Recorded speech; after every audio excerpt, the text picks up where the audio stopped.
Friday night with Macaulay Langstaff scoring a 90th minute equaliser for Millwall away at already relegated Leicester. That point was enough for the Lions to move up to second in the standings, but they are only a point clear of Ipswich in third, and the Tractor Boys have 2 games in hand. If Ipswich get a point at West Brom on Saturday lunchtime, then they will move back into the automatic promotion positions.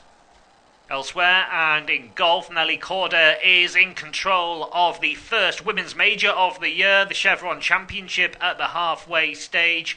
She fired her second successive round of 65 on Friday to move on to 14 under par, 6 shots clear of nearest rival Patti Tavatanakit.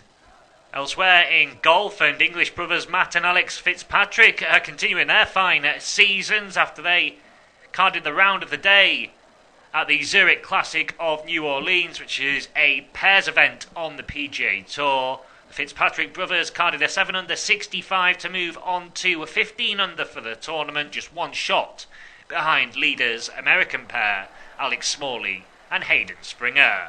Elsewhere, and in Rugby League, there were 3 Super League matches that took place on Friday. First of all, Leeds Rhinos remain top of the standings after they carded an 8-try win over Catalan's Dragons at Headingley, prevailing at 46-4. Warrington are just behind the Rhinos in second place after they inflicted more misery on Wigan Warriors, claiming a 23 points to 6 success, whilst Hull FC were also amongst the tries. They were really impressive as they demolished Castleford by 50 points to 10.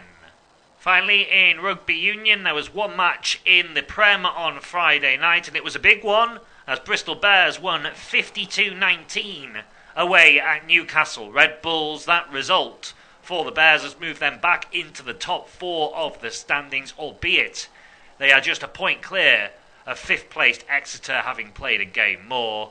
For the Red Bulls, that was their 13th defeat in 14 Prem games this season, and they remain rooted to the bottom of the standings.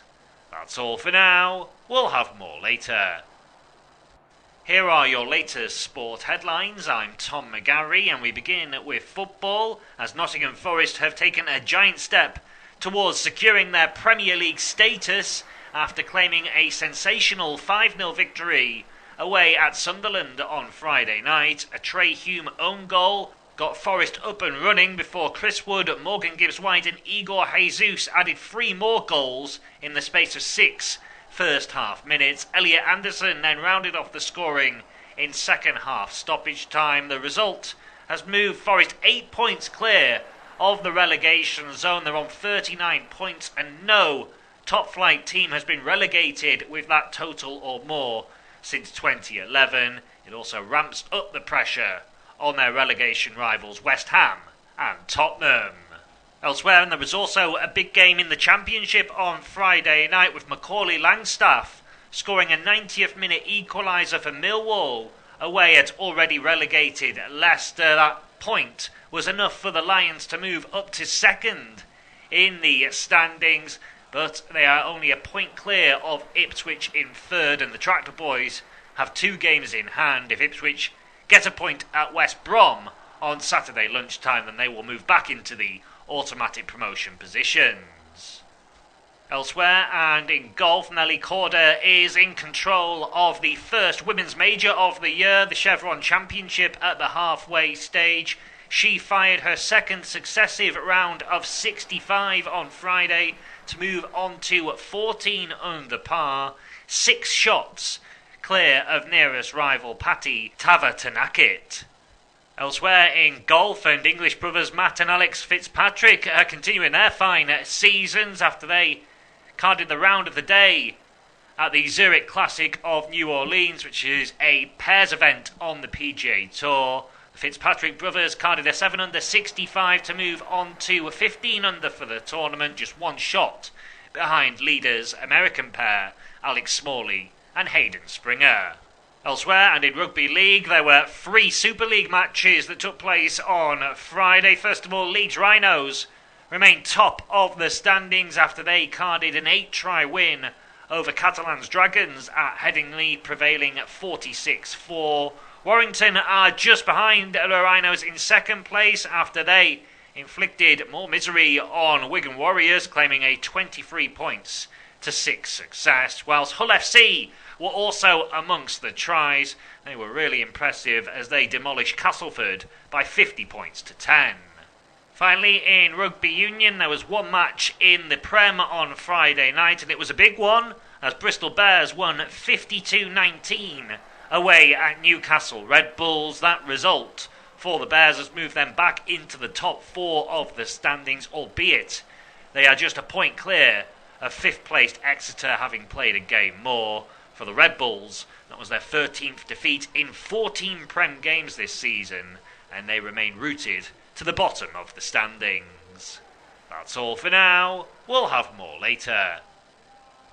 Here are your latest sport headlines. I'm Tom McGarry, and we begin with football, as Nottingham Forest have taken a giant step towards securing their Premier League status after claiming a sensational 5-0 victory away at Sunderland on Friday night. A Trey Hume own goal got Forest up and running before Chris Wood, Morgan Gibbs-White and Igor Jesus added 3 more goals in the space of 6 first half minutes. Elliot Anderson then rounded off the scoring in second half stoppage time. The result has moved Forest 8 points clear of the relegation zone. They're on 39 points and no top flight team has been relegated with that total or more since 2011. It also ramps up the pressure on their relegation rivals West Ham and Tottenham.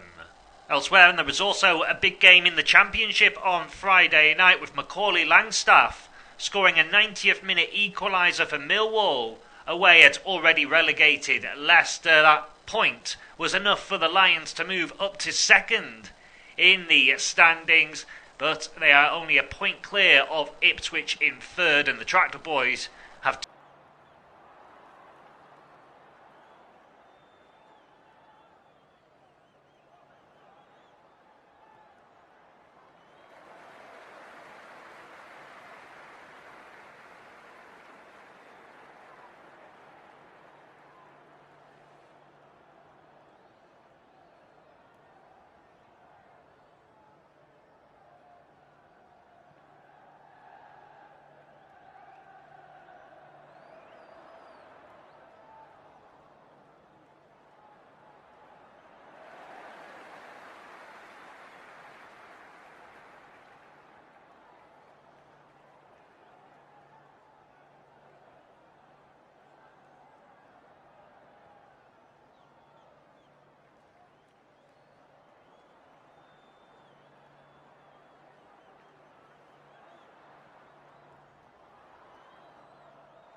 on either side of Dominic Solanke, who leads the line for the away side. Roberto De Zerbi already barking out instructions at the start of this game. 2.5 minutes in, not had a chance just yet, but still very early doors in the Black Country. Porro looking to change that though, he plays it forward. Solanke holds it up nicely and finds Kola Muani looking to play through the Wolves defence, but they're just forced back for the time being as Totti Gomez gets it downfield for Andre to pick up. A few games of head tennis being played before there's a free kick given there. Conor Gallagher down holding his face for the time being. It's Anthony Taylor who's today's referee. We managed to see it in full time. You'll see the replay of it now, and yeah, there is the arm up there from João Gomes. Yeah, he's using his arm for leverage. He's never tensed the arm to stretch out to Conor Gallagher. There's nothing to see there. Conor Gallagher's gone down there holding his face, hoping that VAR intervenes, but I'm afraid there's nothing there. Yeah, not going to be taken any further than that, but Tottenham do still have a free kick. Pitch looking in immaculate condition at Molineux. Fantastic conditions for football. A sold out away end as well from Tottenham. It was quite a peculiar away end that they give you at Molineux. Sort of along the side of the pitch rather than behind one of the goals or maybe even in the corners. Not much to cheer about as well this season. Tottenham Hotspur still haven't won a Premier League game in 2026. Is that about to change this afternoon? You feel like it has to. Well, they are going to be facing the drop. Pedro Porro finally ready though to take this free kick. Swings it in towards the back of the box. It's headed back across goal. Could be a big chance for Kola Muani, who gets up there as well. Solanke thinks that he was pushed. He's asking for something from the officials. Not going to get it initially.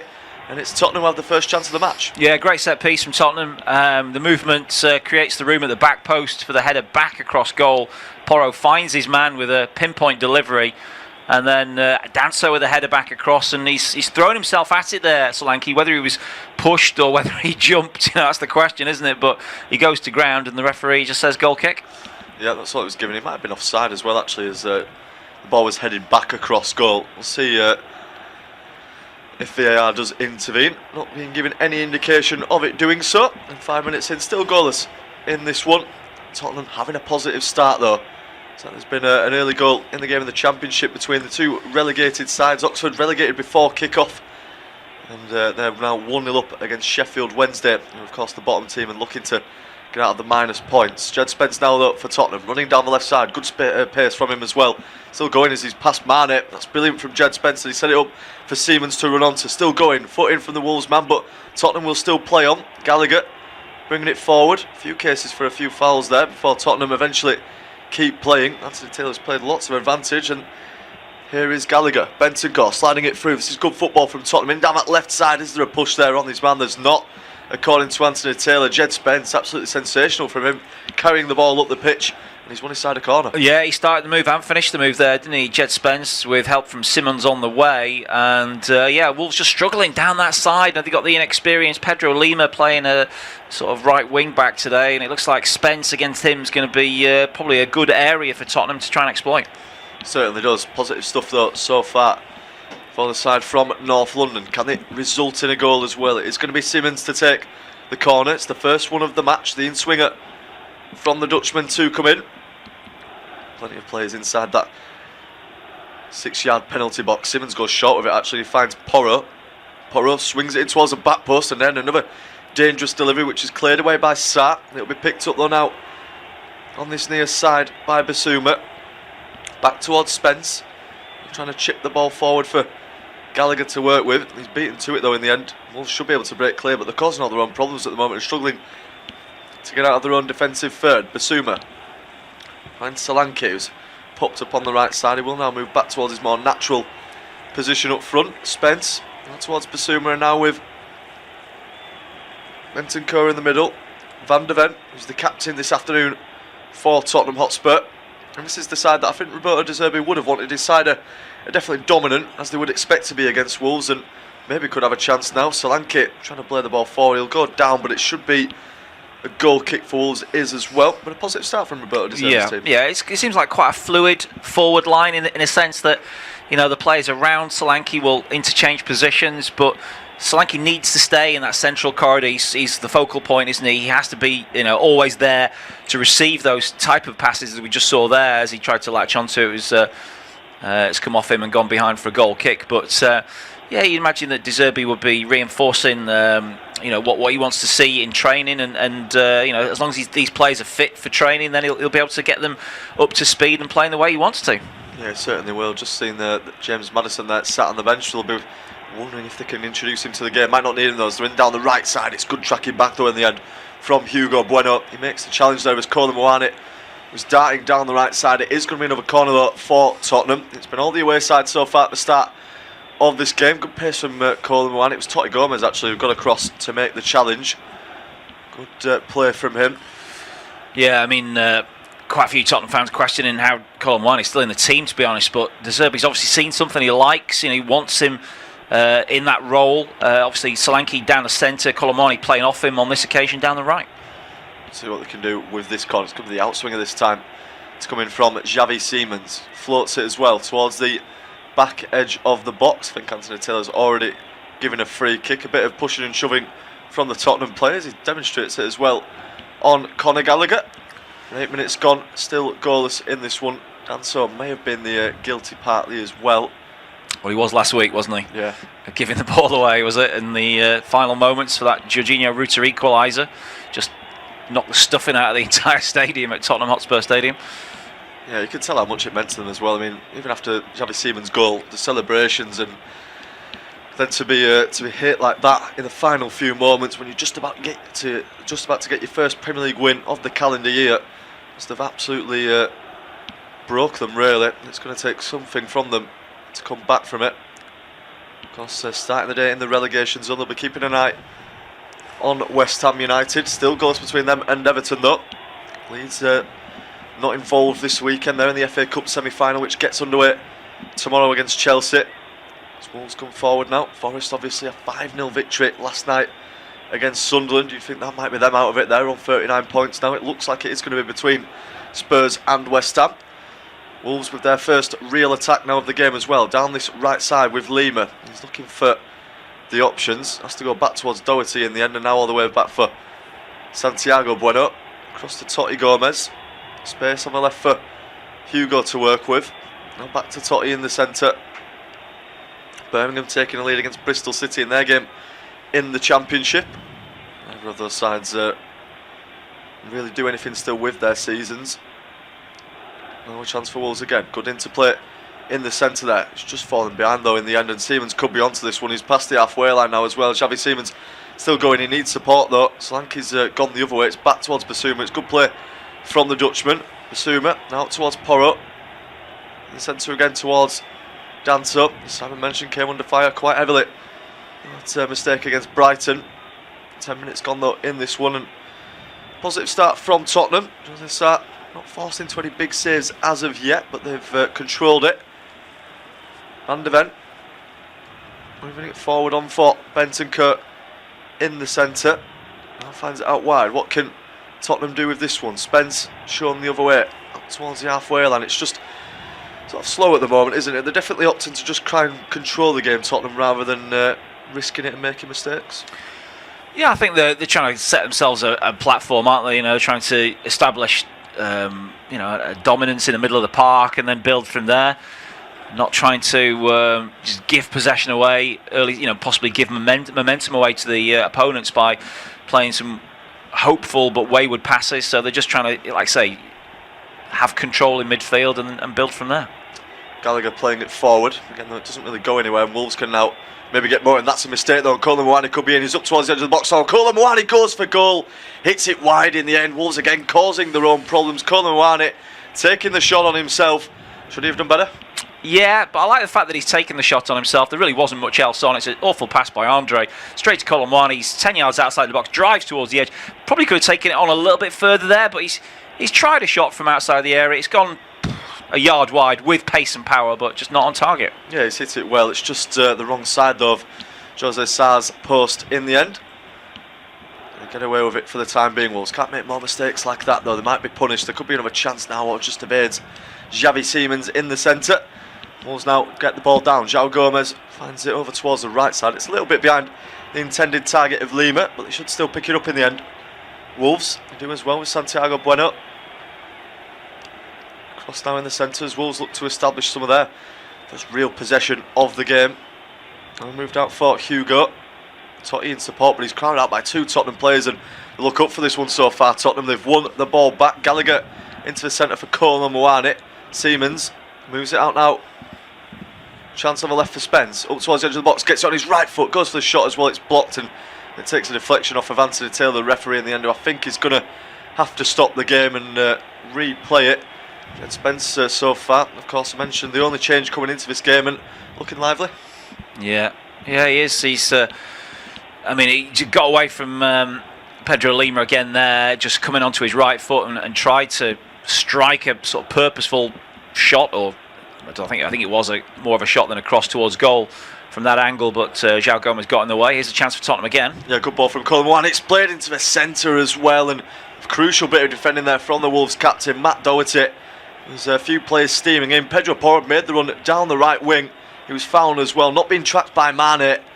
And then it's Dominic Solanke who's waiting there, but it's a good bit of defending. Yeah, as you say, it was a good ball by Colin Moane, and perfectly waited for the run of Pedro Porro, got inside the Wolves back 3, and then he's fed a decent ball in, which Doherty on the stretch has put behind for this corner. Siemens to take it as well. Going to be the outswinger once more. It's all Tottenham in the opening 13.5 minutes of this one. Can they make that dominance count though with a goal? Siemens again floats it towards the edge of the box. It's hit first time on the volley there.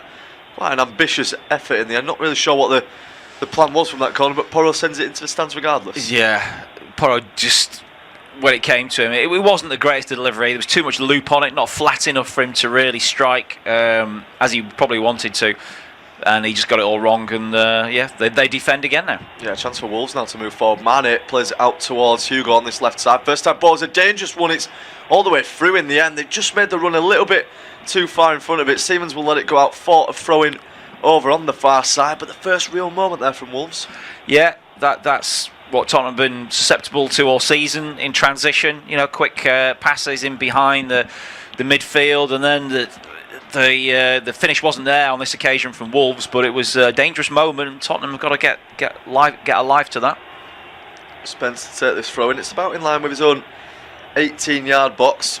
Plays it quickly towards Basuma, gets it back now for Van der Ven. All the way back towards the goalkeeper Kinski, who's not had anything to do so far in this one. Tottenham have had 65% of the ball, 3 attempts compared to the none so far of Wolves. The other side have just had that single cross into the box that just evaded the heads of everyone. Tottenham are now looking to get themselves back in the ascendancy though. Basuma carrying it forward to the halfway line. Now out towards Porro. And just side to side at the moment from Tottenham. Finally gone long though. It's a good ball from Porro. It's knocked down as well by Coleman Moane. It's good mopping up though from Doherty in the middle. Sends it away. Only as far as was done. So now for Van der Ven. Basuma.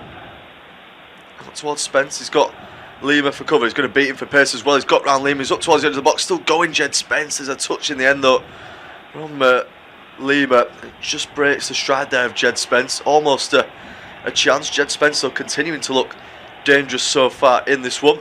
Tottenham have got themselves a throw-in, which is taken quickly towards Van der Ven. It's just standstill passing though for the time being from Tottenham. Happy to take this dominance. Tell that Tottenham's set piece coach quite frustrated with that corner they just had where Porro sent one into the stands, as you would be, really. Now for Danso though. Porro. On for Gallagher.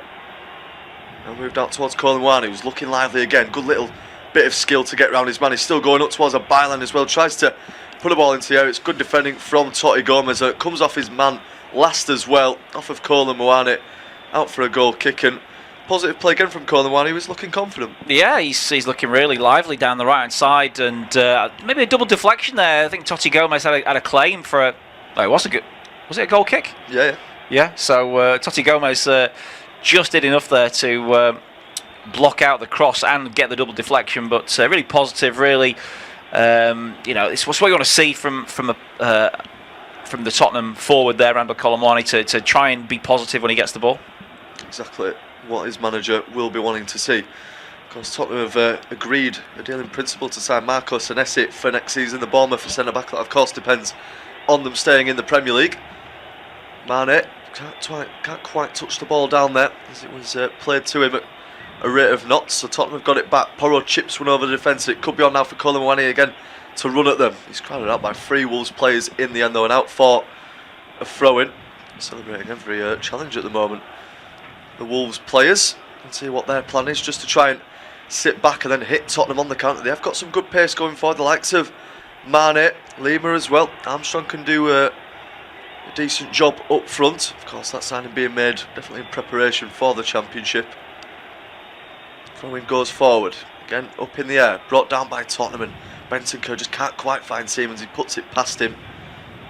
Wolves have got it back now in the centre of their own defence. About 18 minutes gone at Molineux. Still goals between these two. Again, Totti, some good skill. He finds it for Hugo as well. Now back towards Totti as Wolves look to move towards the centre. This is well worked. Now for João Gomez in the centre. Talks of him maybe getting a move to Atletico Madrid. Starting to bubble. Totti. Those have just been forced to settle with possession as Tottenham got players back for that counter-attack, but the space is opening up again. Mane puts it down the line. Danso stands in the way of it though, and that should go out for a throw-in. In fact, it doesn't. Hugo somehow kept it in under pressure from Colin Mwani, but the Frenchman does win it back, and Tottenham can try and get forward. To see Matheus Mane back in the starting 11 again for Wolves. Does feel like an exciting talent. We can get on the ball. Tottenham now on the ball themselves, though. Siemens drives forward, plays it down the line. Can Spence get that? It's just a little bit too heavy for him in the end. And the goalkeeper will easily collect that. Yeah, disappointing that from Xavi Simons. The weighted pass just wasn't there, and it was a really positive run again from Spence. He'd got in behind his momentum was taken in behind the Wolves defence, but the pass was just massively overhit by Simons. Here's Hugo Bueno though for Wolves down the other end as Wolves look to try and grow into this one, start creating some chances. Of course, they've put their fans through a lot this season.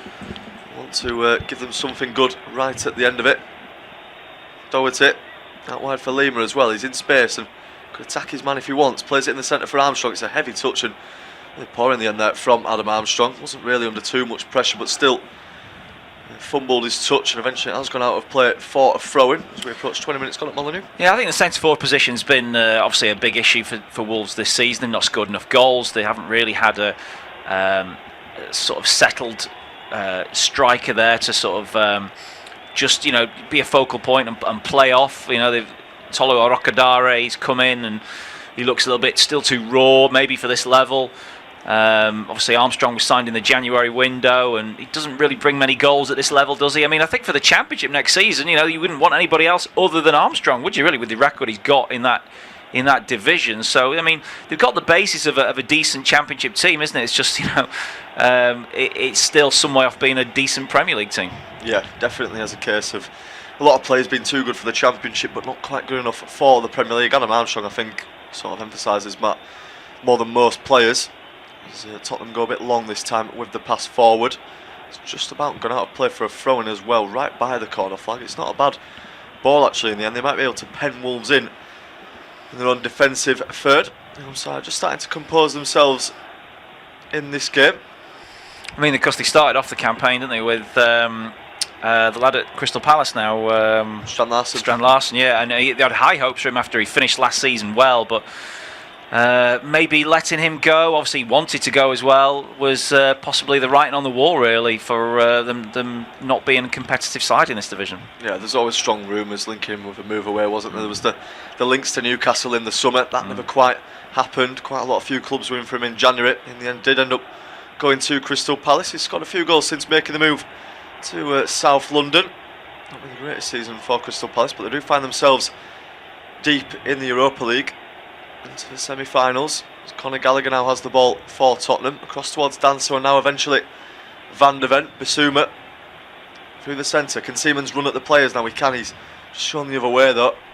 Hands it out towards Colin Mwani. Gallagher just behind him. Mwani gets the ball straight into the area. There's not much aim on the delivery though, and Wolves should be able to get that out of play. They do as well. It's out for a throw-in though, which Gallagher wants to take quickly.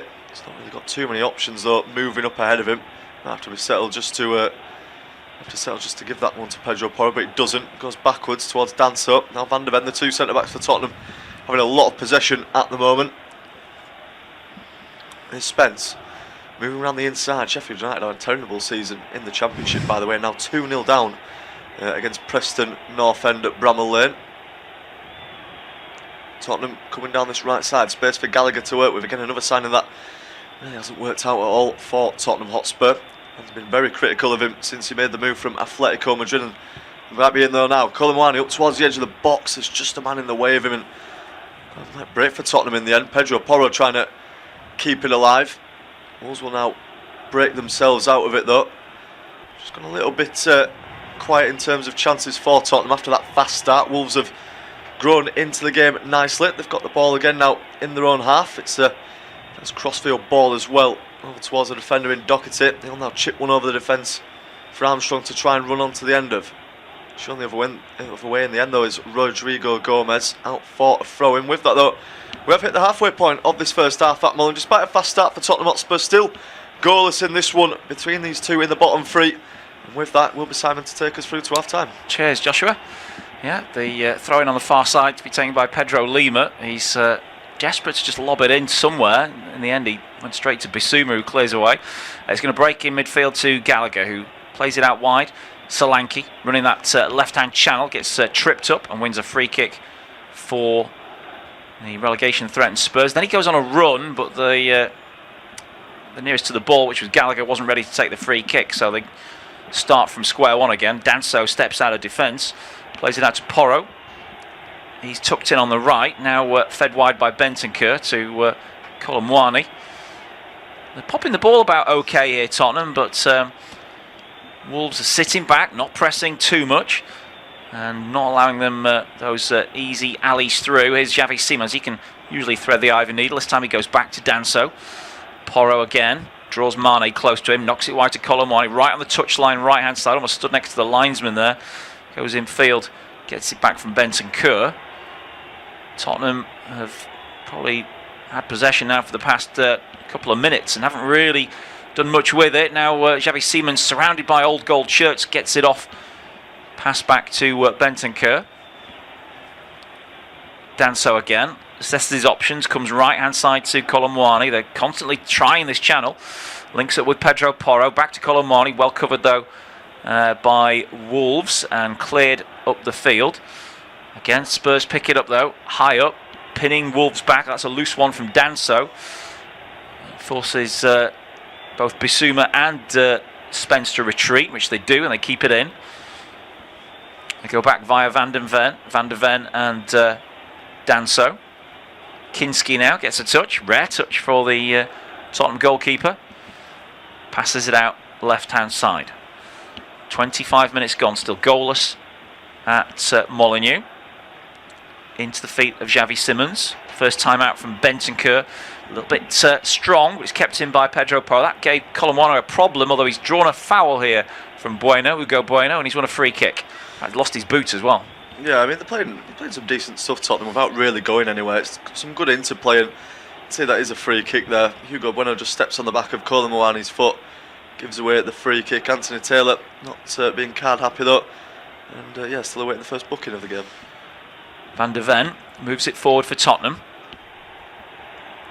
Been some speculation linking him with moves elsewhere this week. I mean, if they were to go down, you wouldn't imagine a Dutch international who's heading to the World Cup to partner Virgil van Dijk would be fancying the Championship next season. No, absolutely not. I think all these Tottenham players as well, I think they might go down in the end. I think a lot of the players are already thinking about maybe how they're going to get their moves in the summer and getting their agents to work already. Mickey van der Ven is obviously not going to be playing Championship football. I don't think many of these players will see themselves in the Championship. It's going to be really interesting to see if they do go down, who stays, who does go. Maybe build the team around Archie Gray if he can stay. If he can get promoted at the first time of asking, keep a few of those players. But it's going to be a real summer of turmoil. Ball out on the far side for a throw into Wolves, quickly taken by Lima, and he gets it back now from Gomez. Played forward by the Brazilian into the channel. Armstrong makes that run. He's wide of the goal, gets the corner actually, playing it off Danso's legs for a Wolves corner. Still goalless in the other two Premier League matches that kicked off at 3 p.m. I think penalty flashed up for Liverpool a few minutes ago, but I don't know if it was missed or VAR. VAR, yeah. I think it was just ruled out in the end. But of course the big game that Spurs will be keeping an eye on is the West Ham against Everton game at London Stadium. Now Rob Edwards is having a word with Andre, who's come off the pitch to the side whilst his corner is about to be taken, just getting some tactical messages and some advice onto him. So Doherty lurks towards the back post. Totti, Gomez is jostling with Spence at the near post. Santi Bueno is in there as well. So the three centre-backs all there, or thereabouts. Corner's taken short though. Fed in towards Mane, who crosses, standing up to the back post. Chance of a header at the near post. And it's a volley towards goal and cleared by the Spurs defence. I think Solanke made a block there to deny the shot from Gomez. Still, Wolves have a chance though. They get down the right, feed a ball in, and it's come off the legs of Pedro Porro for another corner. Yeah, Tottenham are just allowing Wolves back into this game now, really. It's them who are starting to look the more likely to get the next goal. Good play from Rodrigo Gomez. It's just persistence in the end from Wolves. They just keep on going with the attack. It falls for Rodrigo. Just hits it against Solanke in the end, who is right next to him. It's going to be tough for him to find the net from that sort of range. But yeah, encouraging for the home side. Yeah, it was Rodrigo Gomez. I just said Gomez. It was a good guess there, wasn't it? So many of them on the pitch. Here comes the corner into the near post. Headed away by Solanke. Poor clearance though from Xavi Simons. He gets another chance though. It was so poor that no Wolves player actually anticipated it. A chip over the top with Wolves keeper Sarr way out of his goal. He has to dribble the ball back into his penalty area before he can pick it up. He was way off his line there, wasn't he? I mean, Colin Moani was definitely interested about it as well. He pressed him all the way there. Yes, just about getting away with it in the end. Does have that sort of moment in him. Yeah, I don't think you could pin all Wolves' problems on the goalkeeper this season, but again, it's just down that spine of the team, isn't it? You know, he's sort of saying, are they Premier League quality in the centre forward, the central midfield, the centre back, and the goalkeeper positions? And for me, all four answers are no. Yeah, I'd have to agree as well. I think João Gomez is a decent player in the middle. He's probably the best player in this Wolves team, although the bar is very low, of course. I don't think Andre and those sort of players are really any good. Totti Gomez, Matt Doherty as well, maybe slightly past his sell-by date. So yeah, it's just a very sort of poor Premier League team, isn't it? It's no surprise to see them going down to the Championship. It feels like it's been coming for quite some time now. They've just struggled really to build that proper squad. Yeah, I think it was almost on the writing was on the wall since October, November, wasn't it? You know, which is a very long. I mean, they were even struggling to beat Derby's Premier League worst points record for a while, but have actually done that now. Here's Solanke on the attack now for Tottenham. Inside the penalty area, laid off towards Xavi Simons. He can't get a shot away. Too many old goal shirts. Gets another chance though, Simons, and he squeezes it wide. Claiming a corner. The referee says goal kick. Yeah, I don't think he's going to get one for that as well. It's good persistence again. Hang on.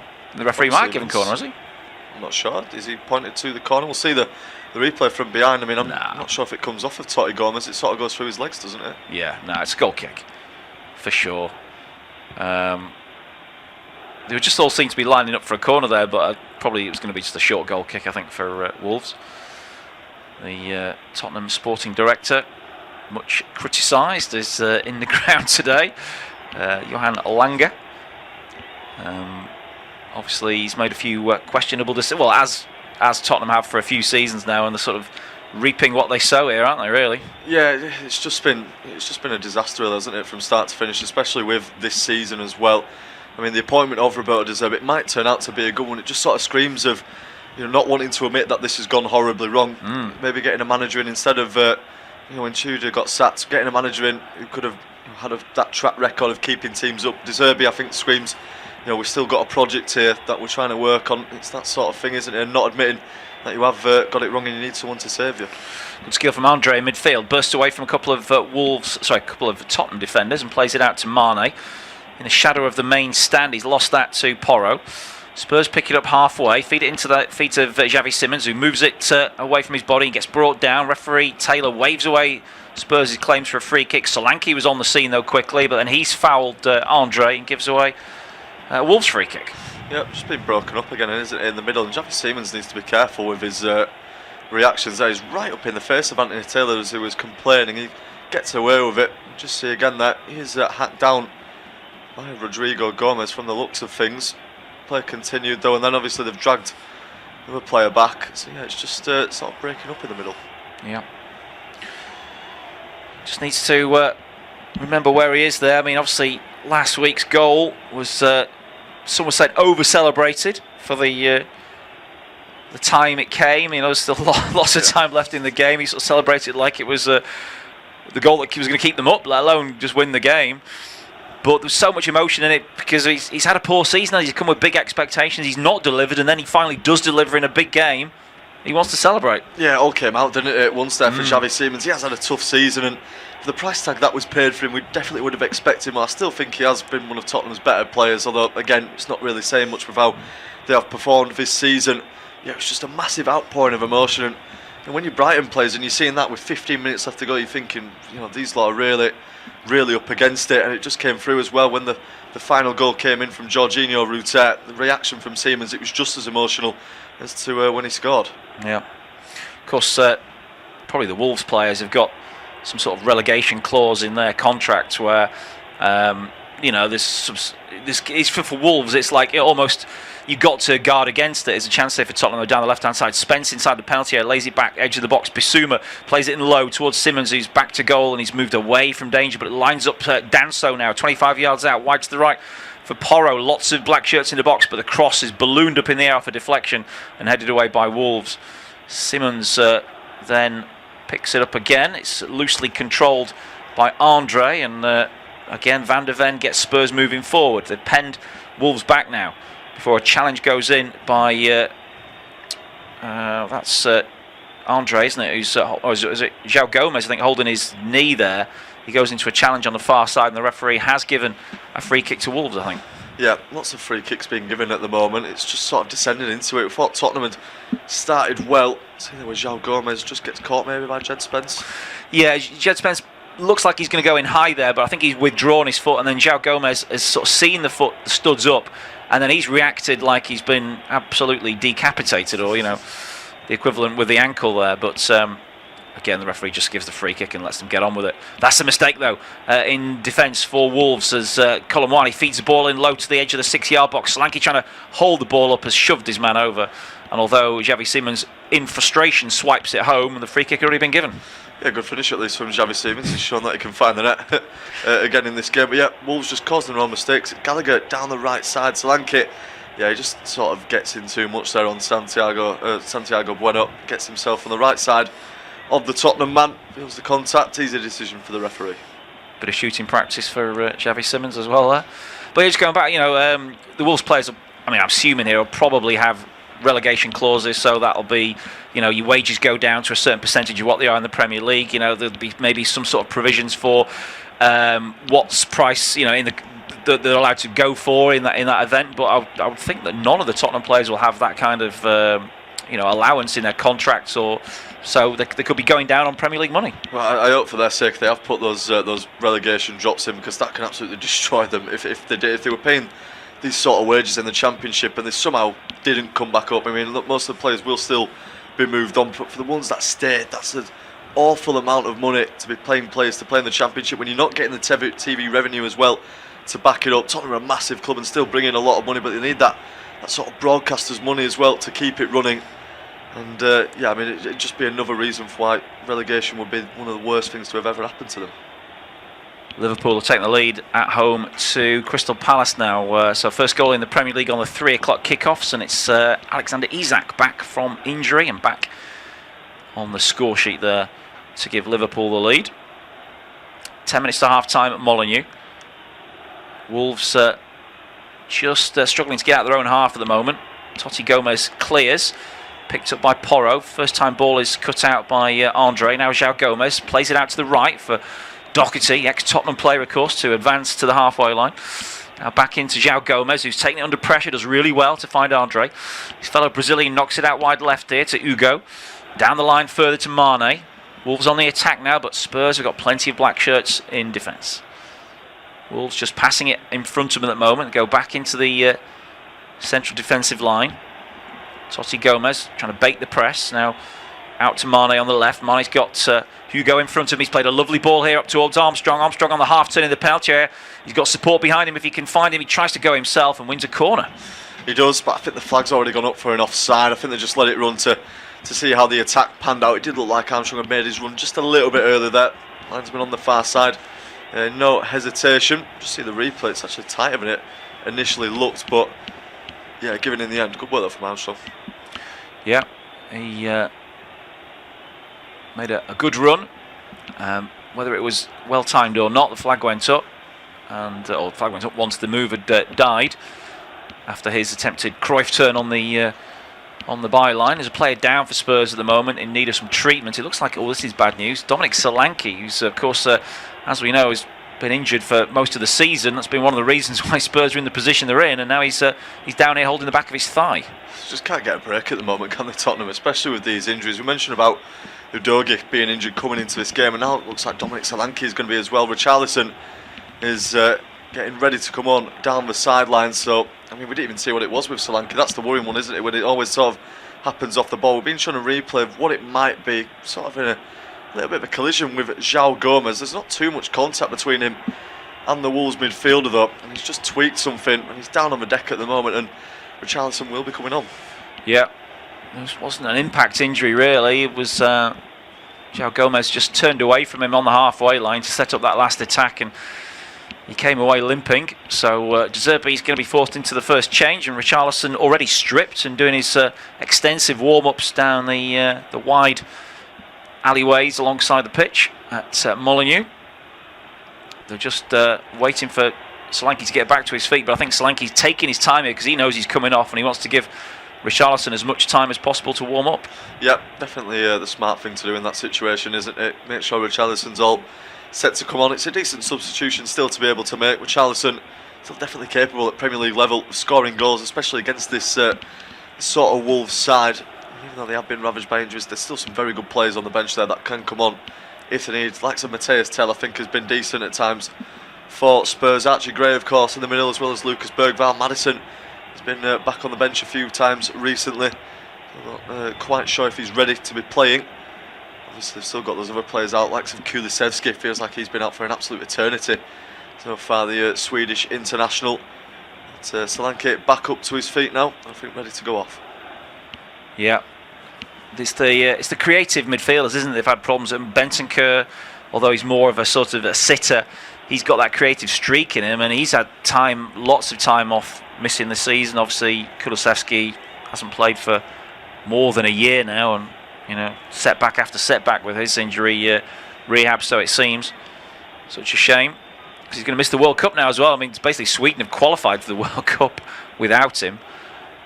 Just to make it even more annoying for him that he's out. Yeah, that'll hurt him. Won't it? Yeah. I mean, the fact he's not been able to play football in so long when he's such a crucial player as well for Tottenham. I do think, with all the injuries, I think if he'd have been fit for this season, I don't think they would find themselves in the position. I think he's that important of a player for them. Yeah. But Richarlison on now, ready for the final 5 minutes of the first half. Yeah, for a free kick taken by Kinski from the edge of his penalty area. He's sent up towards Richarlison, who challenges for the first ball. He's got the ball at his feet now. He's gone down in a challenge. No foul, said Taylor, as Wolves bring it away. Gomez turns back inside and looks for a pass. Plays it out to the left here for Mane. Back inside it goes, and then a bit of a slip there, but Wolves win it back through Santi Bueno. Now Totti Gomez, always willing to take it on, and brings it forward down the right. Then it's lost by Hugo Bueno, kicked away and out for a throw-in for Wolves. Pedro Porro with the defensive action there, and no real hurry about taking this throw-in by Hugo Bueno, who's second ball on the pitch, that's why. So all very statical, very sort of cagey at the moment in this phase of the game. Richarlison trying to press here. Bueno knocks it wide to Totti Gomez, down the line to Hugo Bueno. He's found Mane. Mane tried to wriggle past Porro. In fact, it wasn't Porro, it was Bentancur who snapped into the challenge, knocks it out for a throw. Liverpool got a second at home to Crystal Palace, and that'll be a popular goal scorer, Andy Robertson. Yeah, nice moment for him, of course, confirmed to be leaving in the summer. Tottenham, one of the club's interest. I'm not sure if they've actually got the deal done, and if they're staying up, but that could be a nice moment for him as Wolves look to advance down the left.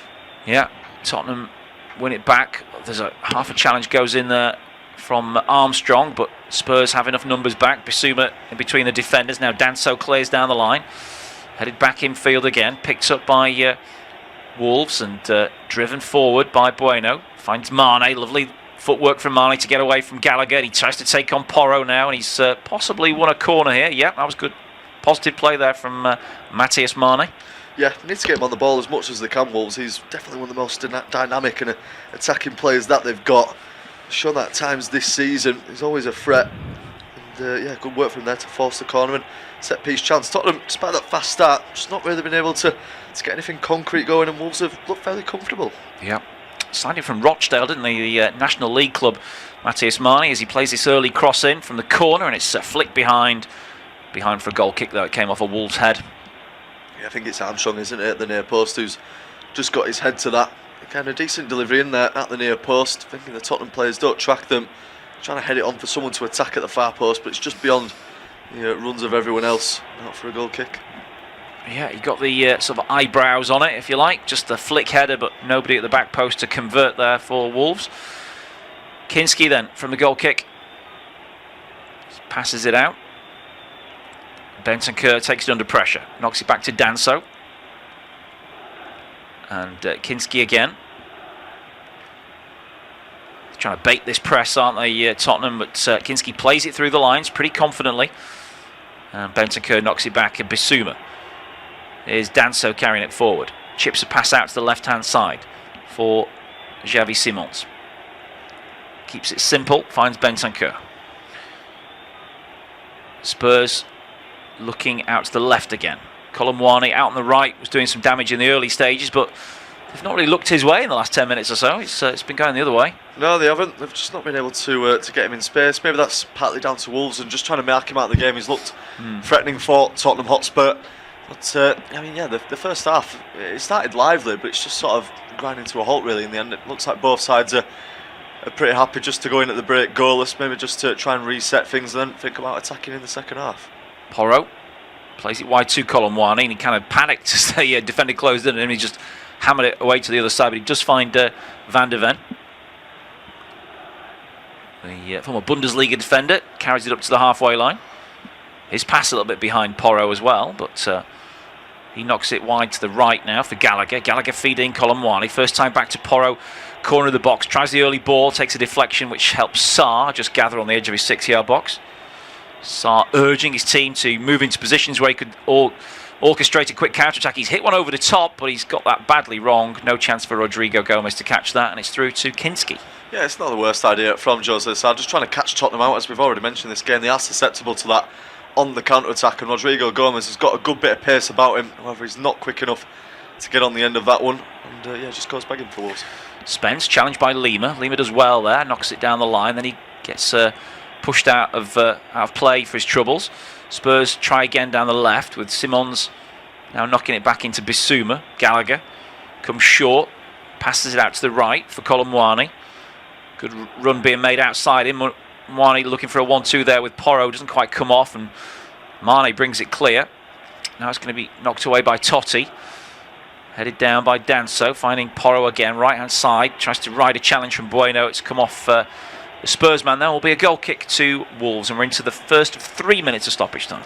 Yeah, again, positive play from Pedro Porro. Can see what he's trying to do, but just overcooks it in the end, and it's out for a goal kick. Roberto De Zerbi really showing how frustrated he is with that reaction, as well as he went to sat back down on the bench. Had a word with his assistants before sitting back down to it, and yeah, just seeing shots of the Tottenham away end at the moment. Not had too much to go off of so far, and they're getting more worried, I think, as the game goes on. There's a very real chance that they don't take all 3 points. Yeah, it's they're just allowing the game to drift a little bit, aren't they? Which you don't usually associate with Roberto De Zerbi sides. They're always trying to force the game with the way he tactically sets them up. Here's Richarlison, can't get past Santi Bueno. Now Doherty feeds it back to goalkeeper Sarr. First time clearance from the Portuguese is come off the back of Matthias Marni, fallen nicely for Hugo Bueno. Wolves trying to build, but Gallagher's in there with a challenge to deny Andre, and now he slips it to Bissouma. He's ridden a tackle and gets it moving forwards again via Bentancur. Out to the left for Spence. Xavi Simons ahead of him, hooking that left touchline, fed back inside to Spence. He's lost it in traffic, and Wolves come away with the ball. Still going here, but eventually brought down as João Gomez. The referee says play on. Spurs get it out of that tight area, or do they? No, they've lost out again. Pedro Lima wins the challenge. That's a full-blooded tackle there, all right, on the halfway line. And Tottenham want a card here for Andre. He's gone to ground, studs up a little bit, and he's caught Yves Bissouma, and Anthony Taylor's got some sorting out to do. Yeah, he could be in a bit of trouble. Just seeing it back now, it's a little bit reckless, isn't it, from Andre? The way that he goes in with that one, he's very late to it as well. Studs slightly showing. I'm sure they'll have a look at it. Not sure if anything will be taken further. At the very least, it's got to be a yellow card. I think yellow card is probably the most likely outcome here, but if VAR advises Anthony Taylor to go with more punishment, he doesn't. He's gone with the yellow. Yeah, it's boiling over though as well, isn't it? My man is having to take Andre away from it. He's on a yellow card. He has to be careful now of his reaction. He could see himself booked twice for something like that. In the meantime, Yves Bissouma has stayed down, looks in a real bit of discomfort, and understandably so. You see it at full pace. It's not a nice one from Andre at all. No, he's gone in out of control with his studs showing, and you know, Tottenham fans will be furious there, thinking that should have been a red card, but it's only a yellow. Yeah. I'm not sure how I feel about that, to be honest. You know, because when I first saw it, I thought probable yellow. The thing is, it gets slowed down. It looks worse, doesn't it? But really, you probably just got to judge it more on the first viewing. I don't know. Yeah, you certainly do, and I mean, you saw, we've just seen Rob Edwards' reaction to it as well as the challenge went in. He had his hands on his head. I think he thought Andre could have been off for that one. Well, I mean, the half-time might calm Andre down a little bit, but I think if you're Rob Edwards, you take him off. Yeah, I think he would as well. I think it's starting to boil over. You saw it with his reaction as well. He had to be taken away from some of the Tottenham players. It was boiling over. Just has to be careful he doesn't get sent off as well. Definitely one to think about for Rob Edwards. But another problem as well for Tottenham, if Bissouma is down injured now as well, and he has to go off, they've already lost 2 starting players again in this game. I mean, the problems just keep developing for them. Well, we're now in stoppage time because we only had a minimum of 3 minutes to be played. We're now in the 5th minute of additional time, but there's literally nothing happened for the last 2 minutes because of this foul and the treatment for Yves Bissouma. So Rob Edwards is puffing his cheeks out, shaking his head. He's not happy with how it's gone in the last couple of minutes. But it's still 11v11. And Bissouma is now back to his feet. Yeah, that's good to see at least. At least he's not going to have to be withdrawn like Dominic Solanke was. Just an impact injury in the end. Just probably had to regather himself afterwards. Still walking a little bit awkwardly now, but the game should be able to get back underway. This free kick, probably imagine this will be the last action of the half. Yeah, Pedro Porro stands over it. It's just inside the centre circle. Spurs have pushed plenty upfield. Wolves got everybody back, bar 2 defending the penalty area. It's gone short out to the left-hand side and back to Porro. So again, I'm not sure what this free kick is aiming to do here, but it's just going nowhere at the moment. It just seems odd that Spurs are just passing the ball sideways, 5-yard, 10-yard passes, and not at least trying to get into the box. Now it goes in, but it's headed away by Wolves. Comes back to Spence on the edge of the box. Bentancur's challenged, and well, I was going to say that's well defended by Wolves, but they didn't have to do much defending because it was an awful free kick by Tottenham, just completely aimless. And in the end, that is the half-time whistle. It goes at Wolves 0, Tottenham 0.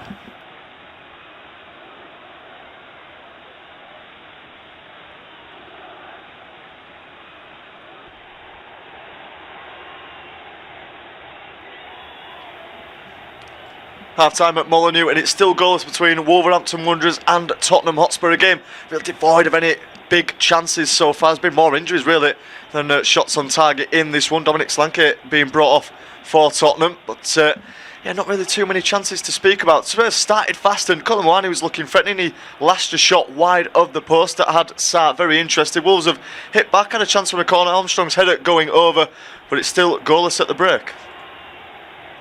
Half-time at Molineux, and it's still goalless between Wolverhampton Wanderers and Tottenham Hotspur. A game really devoid of any big chances so far. There's been more injuries really than shots on target in this one. Dominic Solanke being brought off for Tottenham, but yeah, not really too many chances to speak about. Spurs started fast, and Colin Moani was looking threatening. He lashed a shot wide of the post that had Sarr very interested. Wolves have hit back, had a chance from a corner. Armstrong's header going over, but it's still goalless at the break. Half-time at Molineux, and it's still goals between Wolverhampton Wanderers and Tottenham Hotspur. A game real devoid of any big chances so far. There's been more injuries really than shots on target in this one. Dominic Solanke being brought off for Tottenham, but yeah, not really too many chances to speak about. Spurs started fast and Cullen Wani was looking threatening. He lashed a shot wide of the post that had Sarr very interested. Wolves have hit back, had a chance from a corner. Armstrong's header going over, but it's still goalless at the break. Half-time at Molineux, and it's still goals between Wolverhampton Wanderers and Tottenham Hotspur. A game real devoid of any big chances so far. There's been more injuries really than shots on target in this one. Dominic Solanke being brought off for Tottenham, but yeah, not really too many chances to speak about. Spurs started fast and Cullen Wani was looking threatening. He lashed a shot wide of the post that had Sarr very interested. Wolves have hit back, had a chance from a corner. Armstrong's header going over, but it's still goalless at the break. Half-time at Molineux, and it's still goals between Wolverhampton Wanderers and Tottenham Hotspur. A game real devoid of any big chances so far. There's been more injuries really than shots on target in this one. Dominic Solanke being brought off for Tottenham, but yeah, not really too many chances to speak about. Spurs started fast and Cullen Wani was looking threatening. He lashed a shot wide of the post that had Sarr very interested. Wolves have hit back, had a chance from a corner. Armstrong's header going over, but it's still goalless at the break. Half-time at Molineux, and it's still goals between Wolverhampton Wanderers and Tottenham Hotspur. A game real devoid of any big chances so far. There's been more injuries really than shots on target in this one. Dominic Solanke being brought off for Tottenham, but yeah, not really too many chances to speak about. Spurs started fast and Cullen Wani was looking threatening. He lashed a shot wide of the post that had Sarr very interested. Wolves have hit back, had a chance from a corner. Armstrong's header going over, but it's still goalless at the break.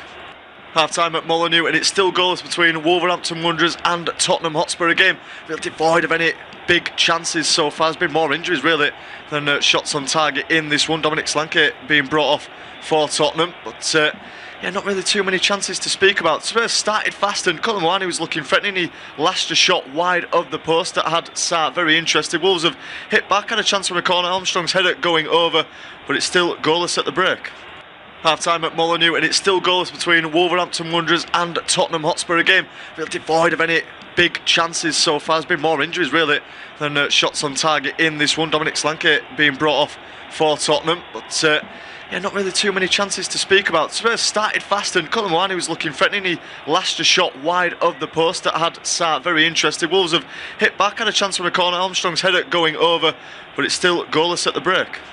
Half-time at Molineux, and it's still goals between Wolverhampton Wanderers and Tottenham Hotspur. A game real devoid of any big chances so far. There's been more injuries really than shots on target in this one. Dominic Solanke being brought off for Tottenham, but yeah, not really too many chances to speak about. Spurs started fast and Cullen Wani was looking threatening. He lashed a shot wide of the post that had Sarr very interested. Wolves have hit back, had a chance from a corner. Armstrong's header going over, but it's still goalless at the break. Half-time at Molineux, and it's still goals between Wolverhampton Wanderers and Tottenham Hotspur. A game real devoid of any big chances so far. There's been more injuries really than shots on target in this one. Dominic Solanke being brought off for Tottenham, but yeah, not really too many chances to speak about. Spurs started fast and Cullen Wani was looking threatening. He lashed a shot wide of the post that had Sarr very interested. Wolves have hit back, had a chance from a corner. Armstrong's header going over, but it's still goalless at the break. Half-time at Molineux, and it's still goals between Wolverhampton Wanderers and Tottenham Hotspur. A game real devoid of any big chances so far. There's been more injuries really than shots on target in this one. Dominic Solanke being brought off for Tottenham, but yeah, not really too many chances to speak about. Spurs started fast and Cullen Wani was looking threatening. He lashed a shot wide of the post that had Sarr very interested. Wolves have hit back, had a chance from a corner. Armstrong's header going over, but it's still goalless at the break. Half-time at Molineux, and it's still goals between Wolverhampton Wanderers and Tottenham Hotspur. A game real devoid of any big chances so far. There's been more injuries really than shots on target in this one. Dominic Solanke being brought off for Tottenham, but yeah, not really too many chances to speak about. Spurs started fast and Cullen Wani was looking threatening. He lashed a shot wide of the post that had Sarr very interested. Wolves have hit back, had a chance from a corner. Armstrong's header going over, but it's still goalless at the break.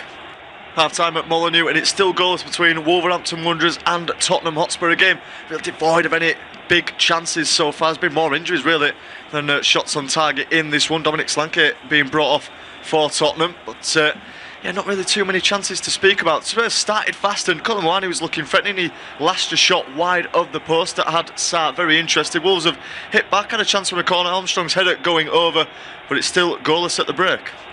Half-time at Molineux, and it's still goalless between Wolverhampton Wanderers and Tottenham Hotspur. A game devoid of any big chances so far. There's been more injuries really than shots on target in this one. Dominic Solanke being brought off for Tottenham, but yeah, not really too many chances to speak about. Spurs started fast and Colomwani was looking threatening. He lashed a shot wide of the post that had Sarr very interested. Wolves have hit back, had a chance from a corner. Armstrong's header going over, but it's still goalless at the break.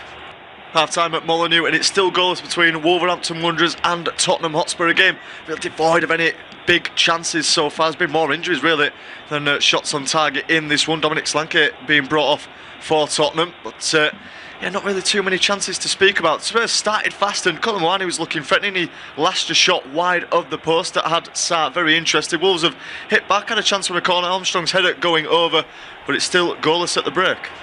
Half-time at Molineux, and it's still goalless between Wolverhampton Wanderers and Tottenham Hotspur. A game devoid of any big chances so far. There's been more injuries really than shots on target in this one. Dominic Solanke being brought off for Tottenham, but yeah, not really too many chances to speak about. Spurs started fast and Colomwani was looking threatening. He lashed a shot wide of the post that had Sarr very interested. Wolves have hit back, had a chance from a corner. Armstrong's header going over, but it's still goalless at the break. Half-time at Molineux, and it's still goalless between Wolverhampton Wanderers and Tottenham Hotspur. A game devoid of any big chances so far. There's been more injuries really than shots on target in this one. Dominic Solanke being brought off for Tottenham, but yeah, not really too many chances to speak about. Spurs started fast and Colomwani was looking threatening. He lashed a shot wide of the post that had Sarr very interested. Wolves have hit back, had a chance from a corner. Armstrong's header going over, but it's still goalless at the break. Half-time at Molineux, and it's still goalless between Wolverhampton Wanderers and Tottenham Hotspur. A game devoid of any big chances so far. There's been more injuries really than shots on target in this one. Dominic Solanke being brought off for Tottenham, but yeah, not really too many chances to speak about. Spurs started fast and Colomwani was looking threatening. He lashed a shot wide of the post that had Sarr very interested. Wolves have hit back, had a chance from a corner. Armstrong's header going over, but it's still goalless at the break. Half-time at Molineux, and it's still goalless between Wolverhampton Wanderers and Tottenham Hotspur. A game devoid of any big chances so far. There's been more injuries really than shots on target in this one. Dominic Solanke being brought off for Tottenham, but yeah, not really too many chances to speak about. Spurs started fast and Colomwani was looking threatening. He lashed a shot wide of the post that had Sarr very interested. Wolves have hit back, had a chance from a corner. Armstrong's header going over, but it's still goalless at the break.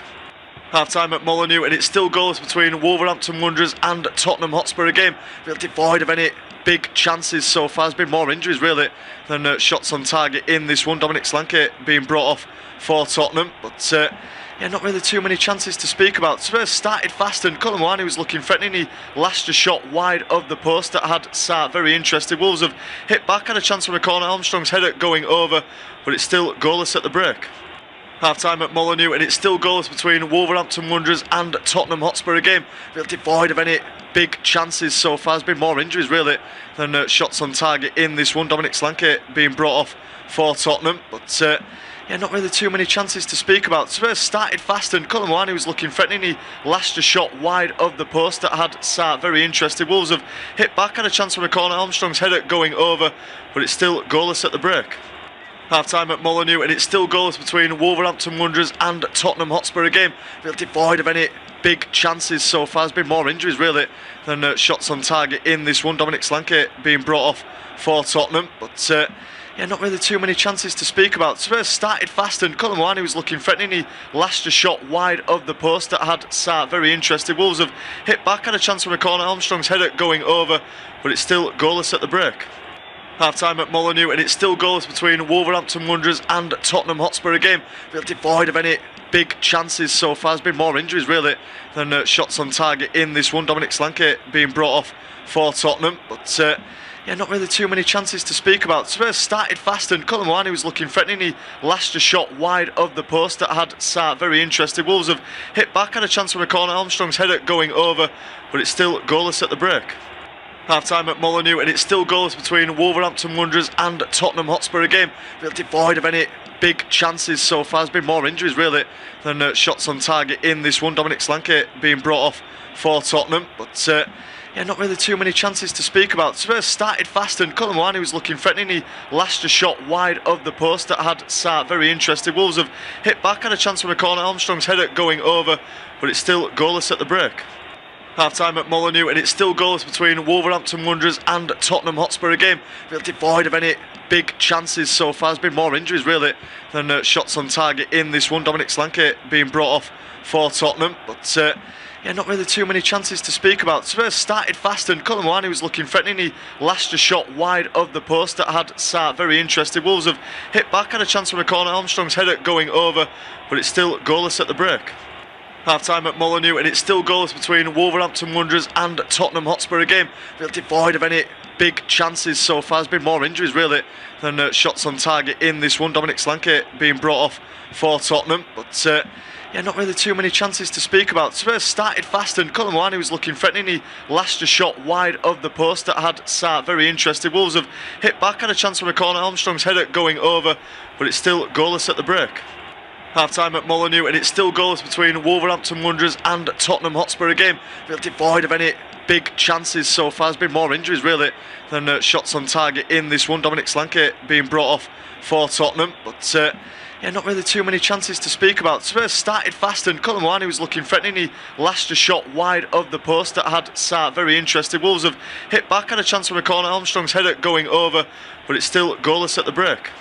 Half time at Molineux, and it's still goalless between Wolverhampton Wanderers and Tottenham Hotspur. A game devoid of any big chances so far. There's been more injuries really than shots on target in this one. Dominic Solanke being brought off for Tottenham, but yeah, not really too many chances to speak about. Spurs started fast and Cullen Wani was looking threatening. He lashed a shot wide of the post that had Sarr very interested. Wolves have hit back, had a chance from a corner. Armstrong's header going over, but it's still goalless at the break.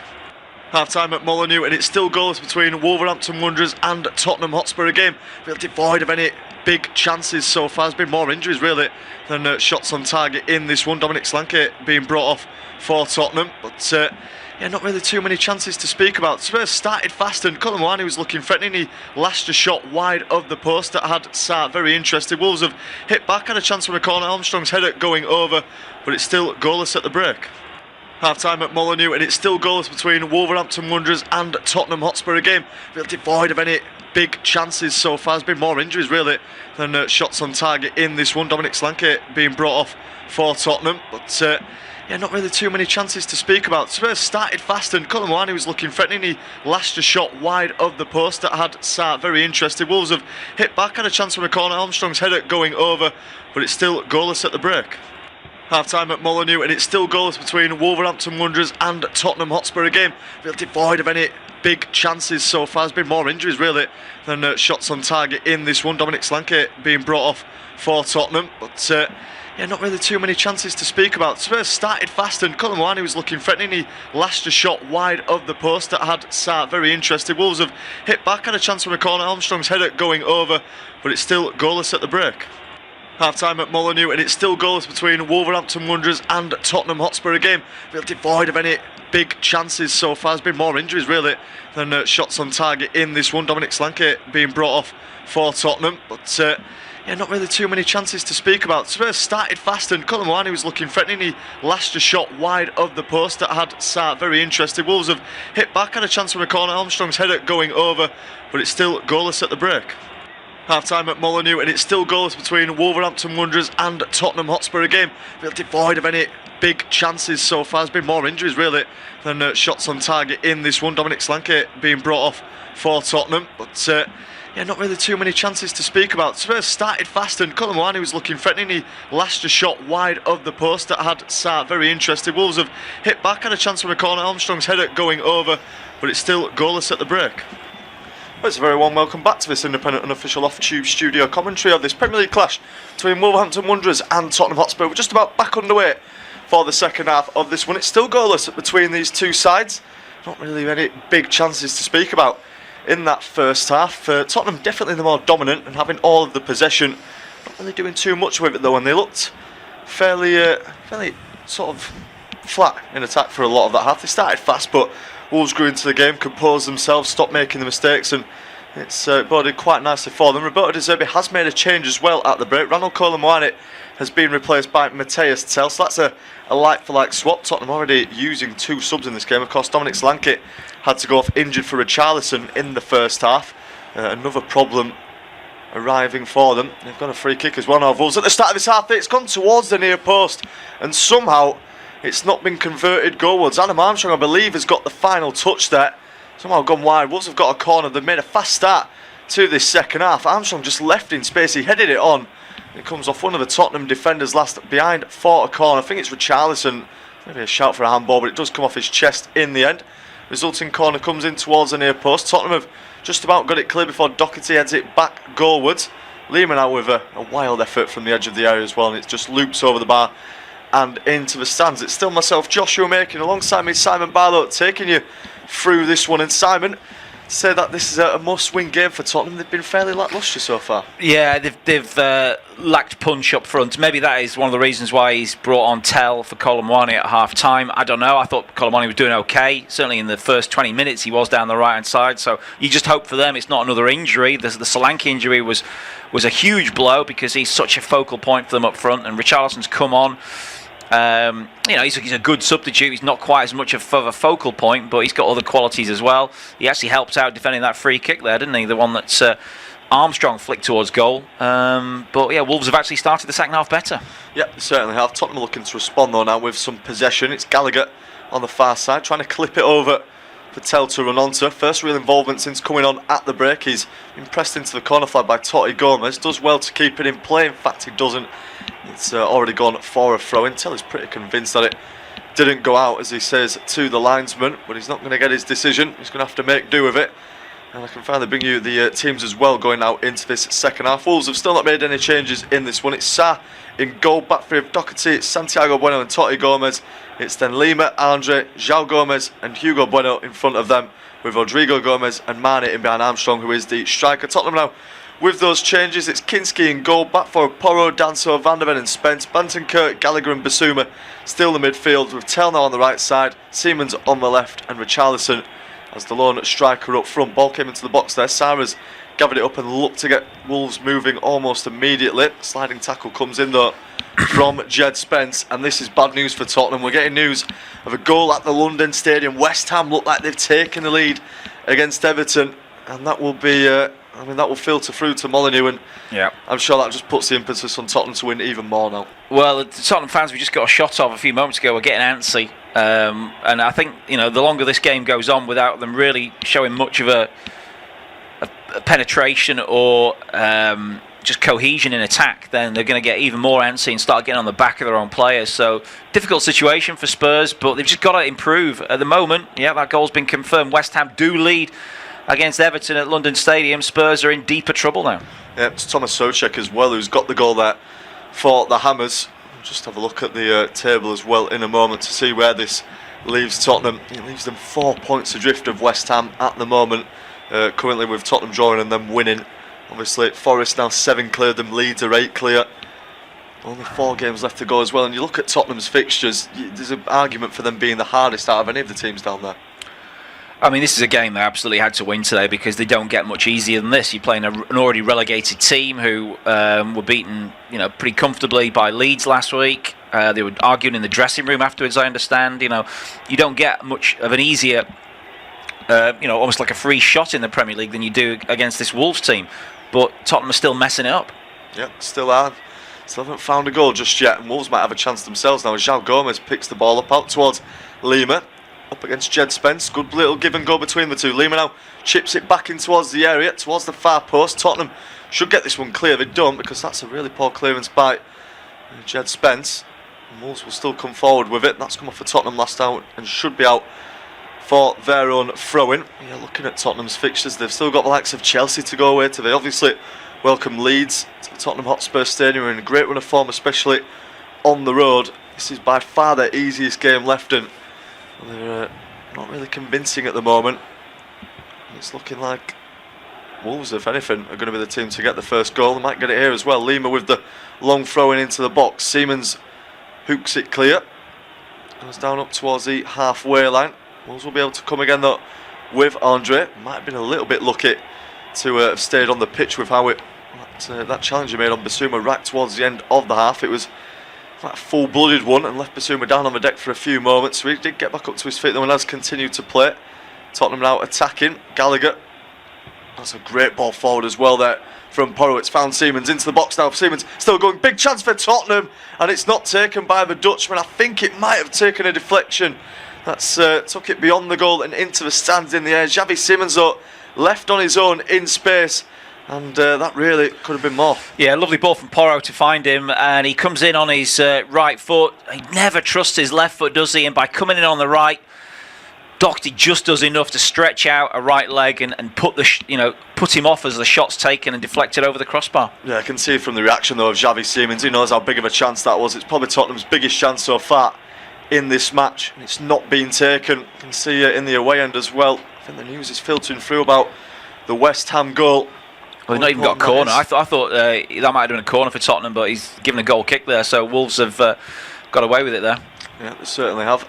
As Wolves now have an attack of their own. It's getting a little bit end to end actually. Both sides coming out of their shell at the start of this second half. Kinski plays it out. I think a free kick has already been given because everyone's sort of moving quite slowly. Roberto De Zerbi's still complaining as well on the touchline. He's just looked frustrated the entire afternoon, hasn't he, so far? Yeah, I think he's frustrated with his team, who've started the game well, first 10-15 minutes, and then they've just kind of fallen asleep a little bit, and they're not taking the game by the jugular. The injuries have probably disrupted them a little bit. There could be a chance on the counter. That's an awful pass. Bentancur, it's a simple 15-yard pass into Richarlison, who would have been down the right-hand channel, and he's overhit it. Yeah, I mean, that's when you're doing stuff like that, what hope have you got? That is an easy pass to set your striker through to then go and score the goal and take the lead of this game. That is so poor from Bentancur, and Wolves might be able to take advantage of it as well. Now Rodrigo Gomez is flying down the right side. He's found as well now by Lima, who carried the ball forward. Rodrigo turns back towards Zhao, and back towards Rodrigo again. Just a few passes being exchanged between those two as Tottenham get all the players back. QPR now 2-1 up against Derby in the Championship. Of course, there is another Premier League game as well going on at Anfield. Liverpool 2 goals to the good against Crystal Palace. They're of course maybe focusing more on their Conference League semi-finals. Good play there to get forward from Mane. He's lost out though in the end. A few challenges flying in before Tottenham come away with it. It's Gallagher looking to set it through for Richarlison. It's a good ball as well to find the Brazilian. He's on his own. He's gone for goal on the edge of the box. Angled massively against him. Would have taken something special which he can't find. Yeah, it was a low percentage opportunity which he decided to take there. I'm not sure Solanke does that, to be honest. I think he probably waits and tries to play somebody else in there, but Richarlison was of a mind to try and just thrash one in from 25 yards out and got it badly wrong. Yeah, he certainly did. I wonder if the news about the West Ham goal as well gets through to the players that are on the pitch, because of course, yeah. Imagine it has a massive effect if they know about that. Yeah. De Zerbi has gone back to the back of the dugout there to speak to somebody. Maybe he's just found out about the score as well. Yeah, they can't let themselves be dragged into that though. I don't think they're sort of keeping an eye on the other scores at all time, because it will just affect the players on the pitch. They've just got to try and do their job, get themselves in front against Wolves, and they'll be all feeling a lot better about themselves. Wolves might be able to get in down the left though now. It's just gone out of play. No, it hasn't actually. It's kept in nicely by Hugo Bueno. Cross could come in now from the far side. Instead they've played it through onto the edge of the box now. Player goes down right on the edge. It's going to be a free kick. Pedro Porro bringing down Mateus Mane. Not sure if a card's going to be produced by Anthony Taylor, but this is a free kick in a dangerous position. Yeah, he got away with that, Porro, because I thought card as well, but maybe it was more of the tangle of legs, and so he's not trying to play the ball. It's the letter of the law, that should be a yellow card, but the referee's been quite lenient there, I think, with Pedro Porro.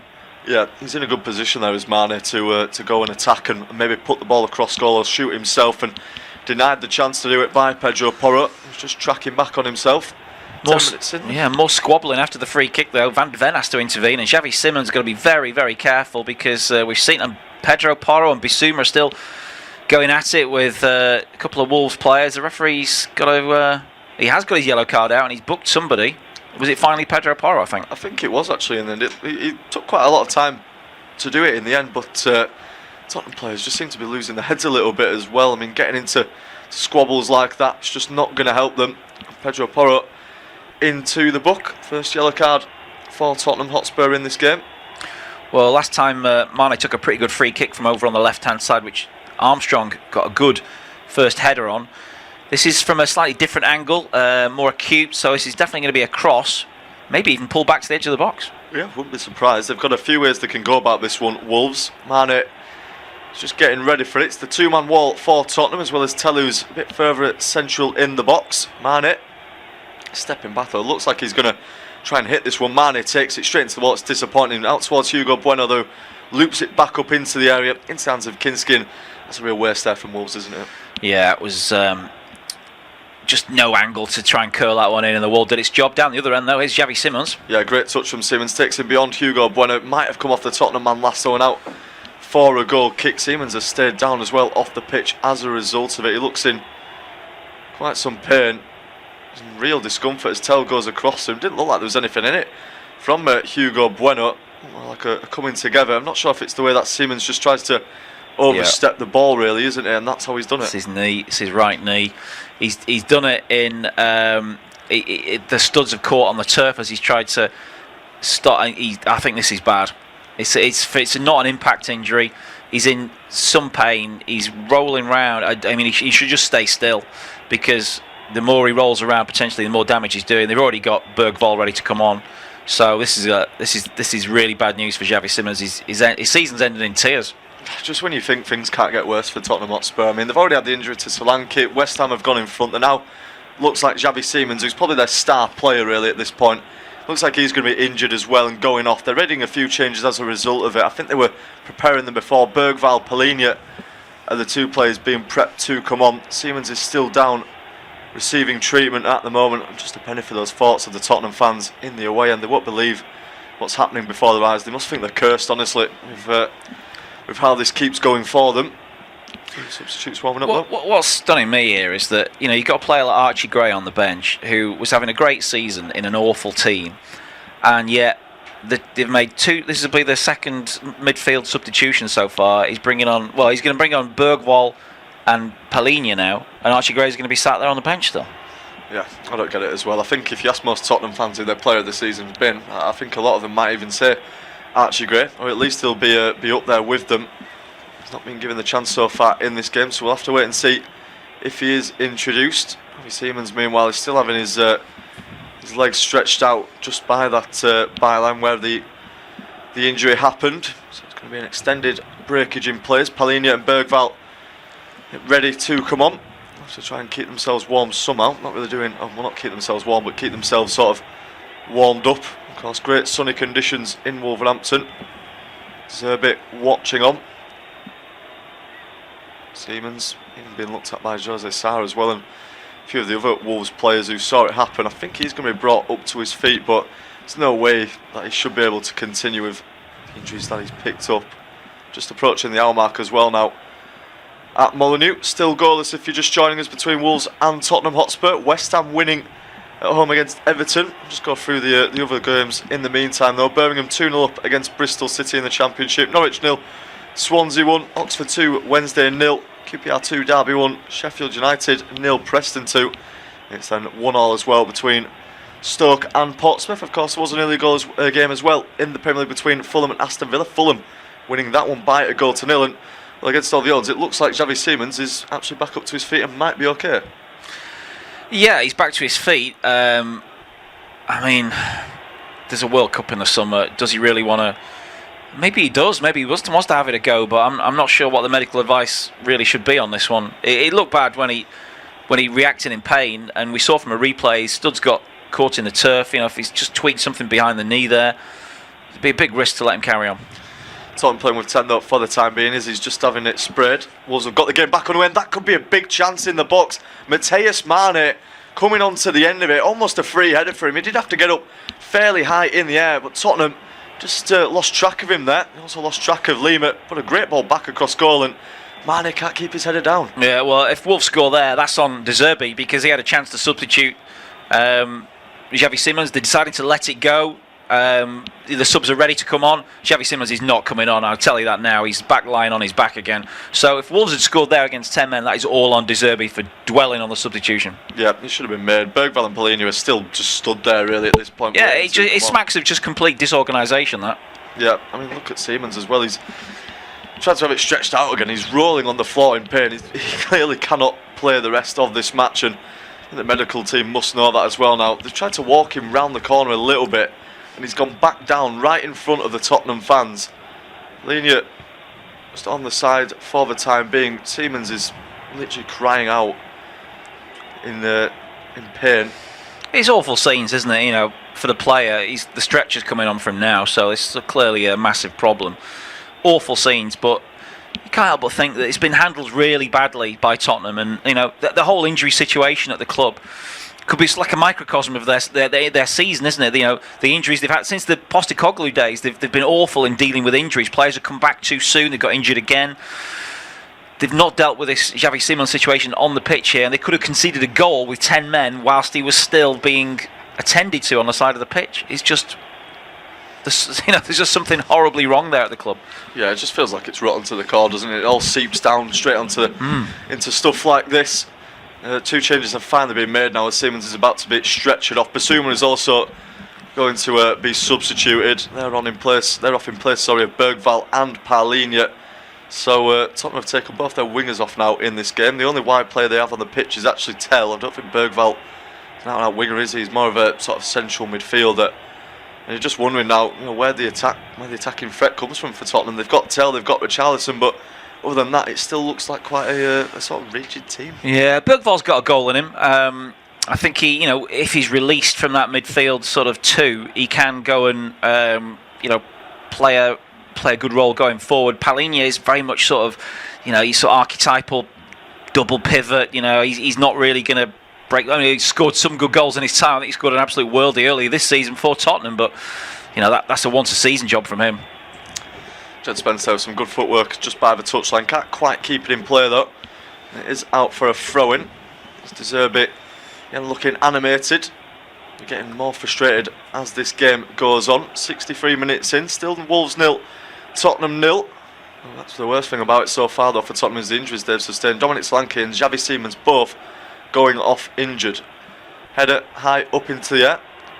Players trying to get underneath it before eventually it is Tottenham who send it down the field. Headed back in by Doherty and then on by Andre. Armstrong trying to battle with it. Battle with Paulinho for it. Wins his side a free kick as well, and Wolves have done a real good job in this second half so far. Other than that chance for Xavi Simons, I don't think Tottenham have really laid a finger on them. And Wolves could have a chance now as they play it down the left wing, looking for Bueno, but it's too heavy, and Danso steps in front of him. That's a nice move there. Well, I was about to say that's a nice move, and somehow Pedro Porro has just allowed that one to go behind him and out for a throw-in right in front of the Tottenham fans as well, which I'm sure they'll have a few nice choice words to say about it. Simons is finally been not stretched off, he's been put in some sort of chair and wheeled off, so hopefully he's not out for too long and maybe can play again this season. It doesn't look likely though with what happened to him and the pain that he was in.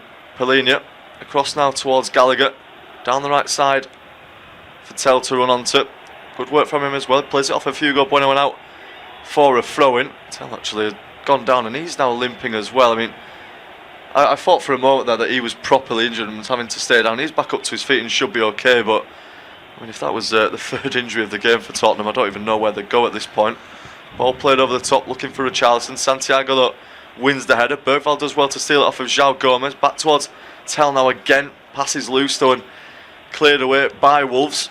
It's 3-0 now to Oxford as well. And they're giving it Sheffield Wednesday. Could be a chance. Armstrong almost through. Kinski comes out and deals with it. Mane might get on the end of it. Sliding tackle goes in. It's going to be another free kick for Wolverhampton Wanderers. Bentancur this time with the sliding tackle, and that seemed to come out of nowhere. Yeah, that's the problem with Tottenham, isn't it? The goals they conceded have been coming out of absolutely nowhere. Just Tell loses the ball on the edge of the Wolves box, and it's one ball over the top. One ball over the top. It's a booted clearance. There's no quality on this clearance, and it's just Armstrong's ability to chase and harry and force the mistake from Danso. Then Kinski comes out. He flaps at it. You've got to get your hands on that.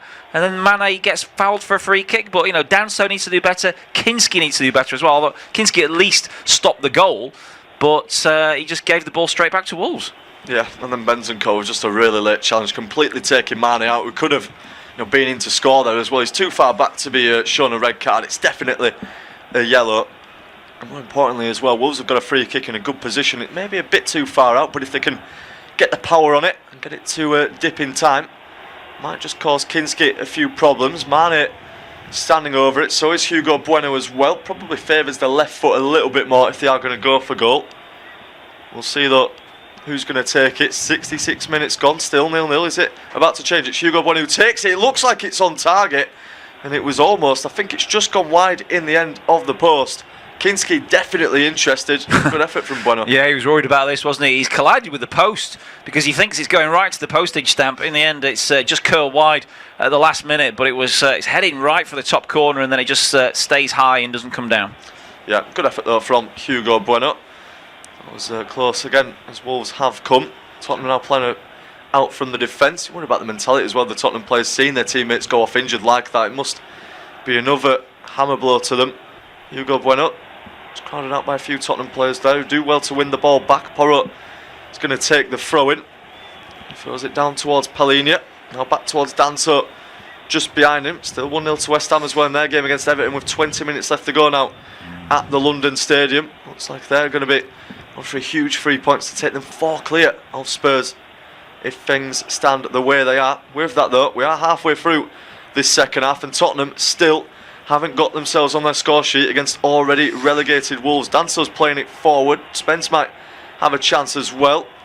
I'll hand over to Simon in just a moment after this attack as Bentancur tries to weave his way through. It's now with Spence trying to go around the inside. It's a foot in though from the Wolves men. They've played out in the end. 2 of the Tottenham players colliding as Wolves win themselves a throw in. But with that, it's still 0-0, and I can hand you over to Simon to take us through the time. Cheers, Joshua. It's just strange watching Tottenham like this. Obviously last season wasn't great for them, other than the Europa League, which was a real great way to end the season for them. But this season has been a catalogue of errors, and there's a shot here from Bissouma, takes a deflection off one of the Wolves defenders and goes behind for a corner. So that was actually Tell, wasn't it? Not Bissouma, I beg your pardon, who struck from 25 yards, and it had some venom behind it, but it was blocked behind for a corner. Yeah, definitely worth a go there from Mateus Tell. That's better from him as well. Direct, he's quite far out, and there's a few players in the way of him. Santiago Bueno's the man who slides in just to block the shot in the end. From defending that, it's with the 4th corner run out for Tottenham Hotspur, who have responded decently to that Xavi Simons injury. They've got themselves up the pitch, but still nothing really for Jose Sá to do. Yeah, Danso just came across to have a word there with the corner taker as he trots back into the penalty area. Pedro Porro stands over it. Fans behind him just cupping over their eyebrows really to shield from the sun. So Wolves trying to defend this corner, goes in towards the near post, heading towards goal. Brilliant save by Sá. Powerful header is repelled by the Portuguese goalkeeper, and the referee is blown up for offside. Just as I was saying as well, that Jose Sá's had nothing to do. He's just had to produce a big save. It's Rodrigo Bentancur, isn't it, with the header. It's a great one from him as well.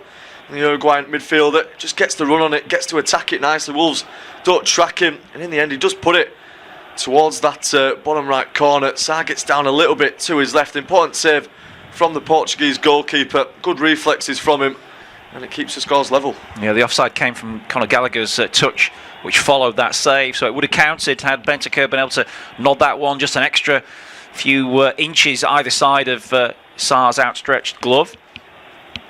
But they remain at 0-0. Jose Sá with an important save there. Spurs fans, again, they're going through the mill on this Saturday afternoon. Ball passed back to the Portuguese goalkeeper. Sá knocks it out to the right hand side now. Doherty turns it up towards halfway, where it's headed away by Van der Ven. Spurs can't gather the second ball though, as Andre plays it back now to Totti Gomez.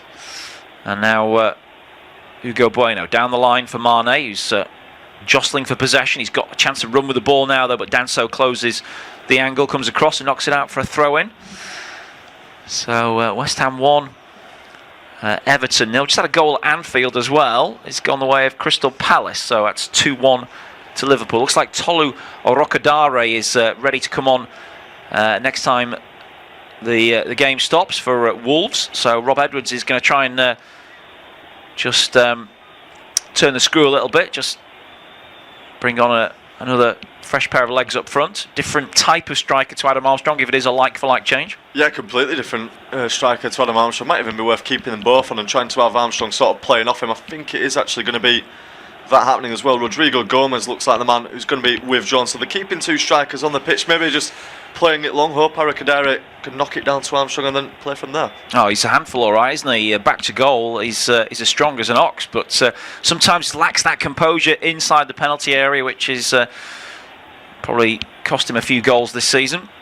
He comes on though, and Rob Edwards tries to twist the knife into Tottenham Hotspur on this already painful day for them. Painful in terms of the injuries, the players they've lost, the fact they've lacked any kind of cutting edge up front. Orokadari gets his first touch, but loses out. Wolves win it back in midfield. Hugo Bueno takes a risk on the sidelines, but wins a throw in off Matisse Tell. Takes it quickly and now finds Mane. He's got time to turn. He should not have had a amount of time to turn, but Porro does get back goal side. Mane challenges him. Porro off the ground, scoops it away to Tell. Now to Richarlison on the halfway line. Dispossessed by Andre. Here they come again, Wolves. João Gomes pokes it through to the overlapping run of Lima, but that's cleared by the goalkeeper, Kinski. Not a convincing clearance, but Spurs battling for every kind of loose ball now. Knock it out for a throw. Throw in which Lima takes. Gomez plays it back to the halfway line. And Wolves will move it across that back three. 18 minutes plus stoppage time to go. It feels like at the moment we're probably headed towards 10 minutes of stoppage time. Yeah, it's going to be an extended one. I mean, that Xavi Simons injury alone took a lot of time to sort out, didn't it? There might be an injury now for Lima as well on the Wolves side. Already maybe having some stoppages if there is any goals. There's been the substitutes as well, so there's still plenty of time left in this game for either side to get one, and Tottenham have just got to remember that. They can't panic, but they also can't think we've got plenty of time, let's just sort of wait on it and it'll come for us. They've got to make the opportunity happen without getting desperate. Jed Spence, high boot there, sort of raked it down the leg of Pedro Lima. I mean, it wasn't one that initially I thought would have been red card worthy, and I don't think VAR is going to re-ref this one for Anthony Taylor. You always, the more senior the referee, the less VAR interventions you get, don't you? But on another day, that could have been further punishment for Spence. Free kick and Lima's okay to take it. He bends it in high towards the penalty area. It's headed away by Spurs to about 40 yards out. And then there's another wrestling match going on here, which Wolves momentarily win, but then give possession back to Spurs. As Kinski now gets ready to clear. Hoists it away with his left boot into Wolves territory. Towering header from Bueno wins it back. Now it's fed back towards Richarlison, who was still on the ground from the original challenge. Could be a mistake here though, as Gallagher tries to fasten onto it, running through the middle, and he's gone into a challenge, and now he's caught a Wolves defender, and now Gallagher might get a yellow card. Yeah, I'm not surprised as well. I mean, he went in late with it. It's a shame for him because he has to go for that ball. He has to try and win it, and it's just unfortunate that the Wolves man just gets a touch there right in front of him. It has to be a yellow card for that reason. But, I mean, he's got every right to go for that one. It's a heavy touch from Doherty, and Gallagher comes flying in, really. I mean, the angle of it. That doesn't look good either, does it? It's a horrible collision. So again, the referee gives a yellow card, unlikely to be changed by VAR. I mean, there's a lot on this game, obviously, for Tottenham, nothing for Wolves, but there's been some reckless and some, just ugly-looking challenges throughout, from both teams. Just desperation as well, isn't it, on the Tottenham side? That they can see it happening right in front of them. The impending catastrophe of them getting relegated, and it does seep through to the way that they're playing. Obviously, the challenges they're making are just so desperate. They come out of frustration, born out of an whole season, really, of turmoil. Bergval's now been penalised for a foul, and the game just completely been broken up. There's been fouls here and there, and Wolves have it back underway at least. Yeah, deep cross in from Lima. It's just a bit overhit, but it'll come out the other side. And Wolves get another chance to feed the ball in at Bueno. Good skill from him. Left-footed ball into the near post. It could be Rocadari's fallen over in a heap as he tried to control it near the 6-yard box, and it's gathered by Kinski. Yeah, good little attack there again though from Wolves. First real involvement as well for Arakadara, just to try and be a handful in the box. Can already see what he's going to bring and how he's going to try and make it hard for those Tottenham defenders. Doesn't quite come off in the end, but still a decent attack from Wolves. 15 minutes to go.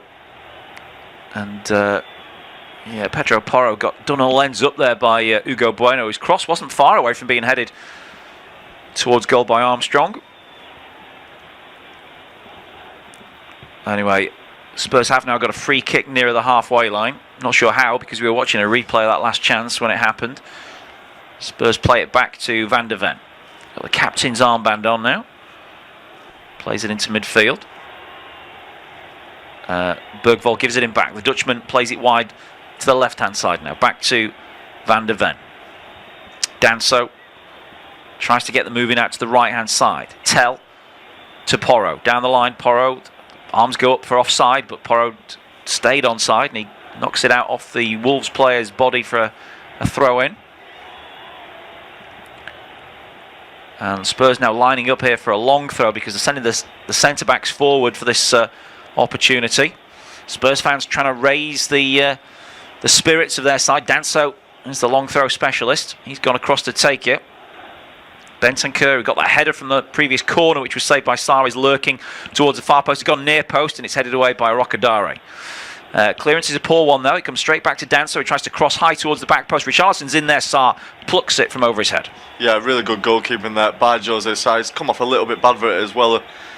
Might have just landed awkwardly there as Richarlison went up for it for him. I mean, speaking of Richarlison, barely mentioned his name at all since he's come on. He's had a real lack of service and hasn't been able to put himself about as much as he usually would like to do. You can see it's definitely a foul. He just goes up for it and Sarr lands in a heap. We've got Daniel Bentley as the backup goalkeeper. We'll see if he's has to be introduced to the game, but should be okay for Sarr. Yeah, I think he's probably had a few digs in his ribs over the years and should be able to recover from that. Camera's definitely trying to paint a picture of tension from the Spurs point of view as they continually pan across either the manager's face or the players. The fans are absolutely in shreds on the sidelines, and also in the director's box with Johan Langer, and it's the ex-Arsenal director who's sat next to him, isn't it? Who's now at Tottenham. Yeah, I mean that doesn't bode well, I guess, for Tottenham fans, does it? The fact that they've got an ex-Arsenal Arsenal director making a lot of the decisions. They'll all complain about that, but I mean you can see it on the faces, can't they? They won't want to give too much away, but you can see the sort of gloom and the despair about what's gone on this season, and it just keeps getting on worse for them. We're like a broken record, aren't we, about talking about Tottenham's problems, but it's just so unprecedented. I mean, it's going to be the biggest story of this season, isn't it? And some would say it's a huge story for the whole history of the Premier League. If Spurs go down, it's a shot from Wolves' edge of the penalty area is knocked away by Van de Ven. I mean, probably doesn't quite outstrip Leicester's title, but for Spurs to go down, as a cross comes in, it's headed over the bar by Armstrong at the near post. Lovely ball in from Mane, and Armstrong just didn't get his header right. Yeah, a great play again from Mane. He's been good in this game. He's definitely looked a handful up front, and just chips the ball, and it's a tough header for Armstrong, especially from that sort of angle. He'd do it well to get it on target. It's slightly behind him as well, so he has to try and adjust his neck. But you are right. I think it'd be right up there if they went down, right up there with the Leicester title. For a Big Six team to be relegated to the Championship, it's sort of a once in a generation. Yeah.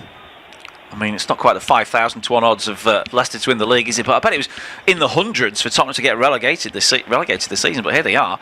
As things stand, they're going to be 4 points adrift of safety with just a few games to go. Yeah, with some hard fixtures as well to come. You look at their fixtures compared to likes of West Ham, Forest and Leeds, it's not favourable for them. Porro crosses towards the back post. Chance for Richarlison. He's missed it.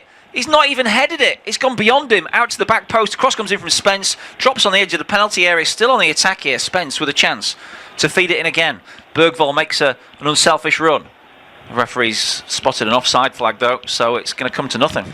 Yeah, it does. I think with that initial chance, Richarlison missed it. I think there's just a touch on it before from Matt Doherty that takes it away from him. It might be a really good piece of defending from the Irishman. It's a great ball in, and I think he does just get a touch Doherty because Richarlison is free just behind him. If he doesn't get a touch on that, he's probably going to score. Yeah, it's really good defending from the Wolves captain to keep it level.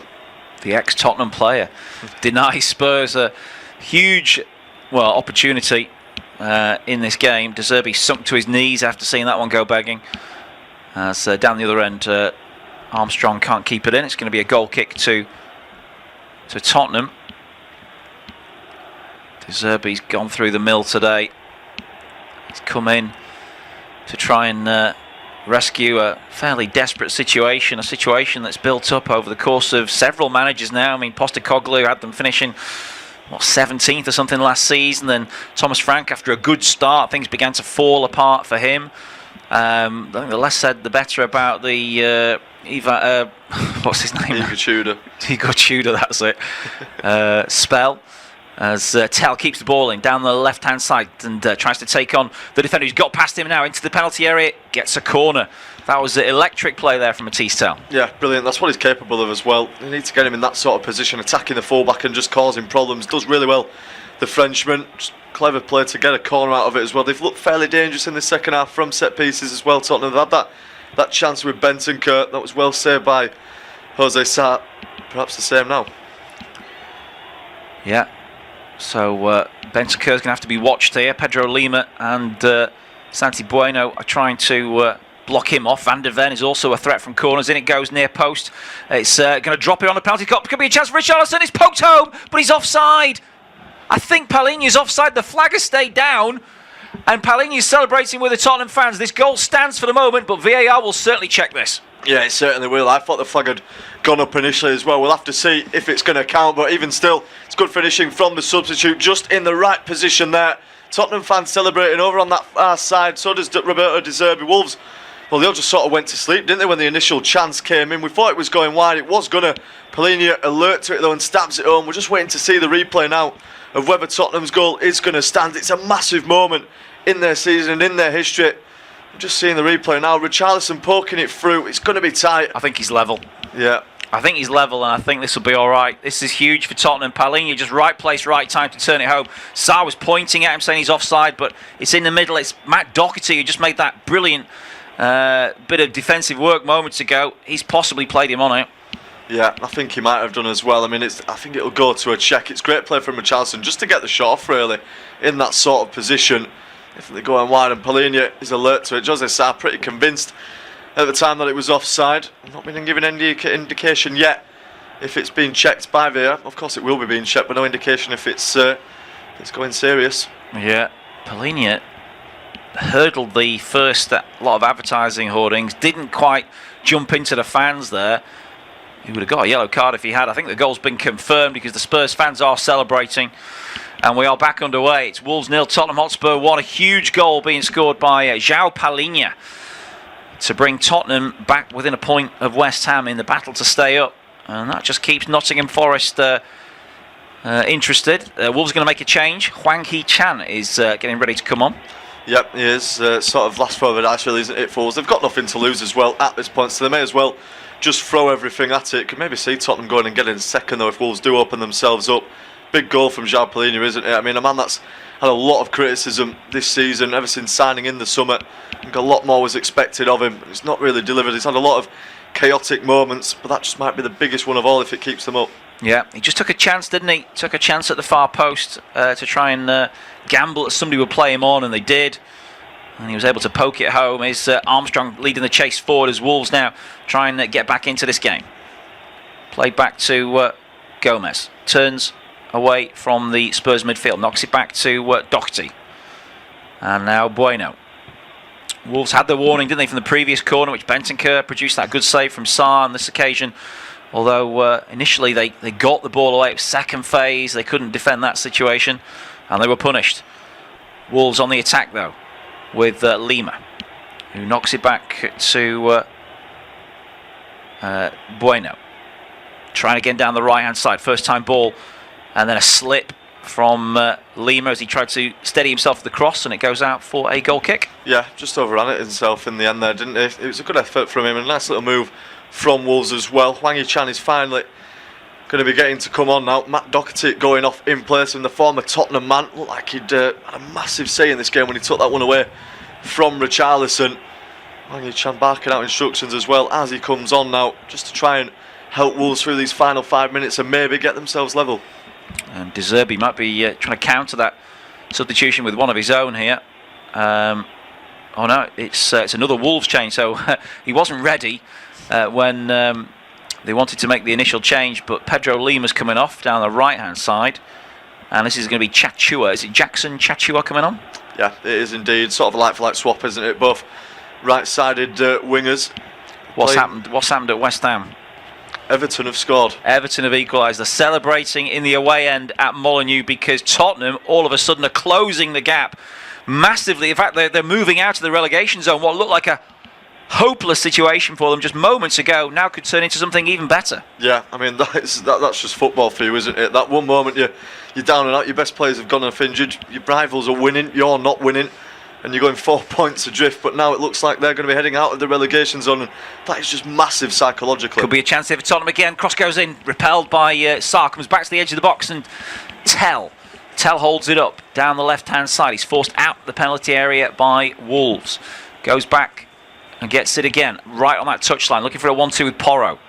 Cleared away by Wolves now. Pumped downfield. It's out off a deflection for a throw-in.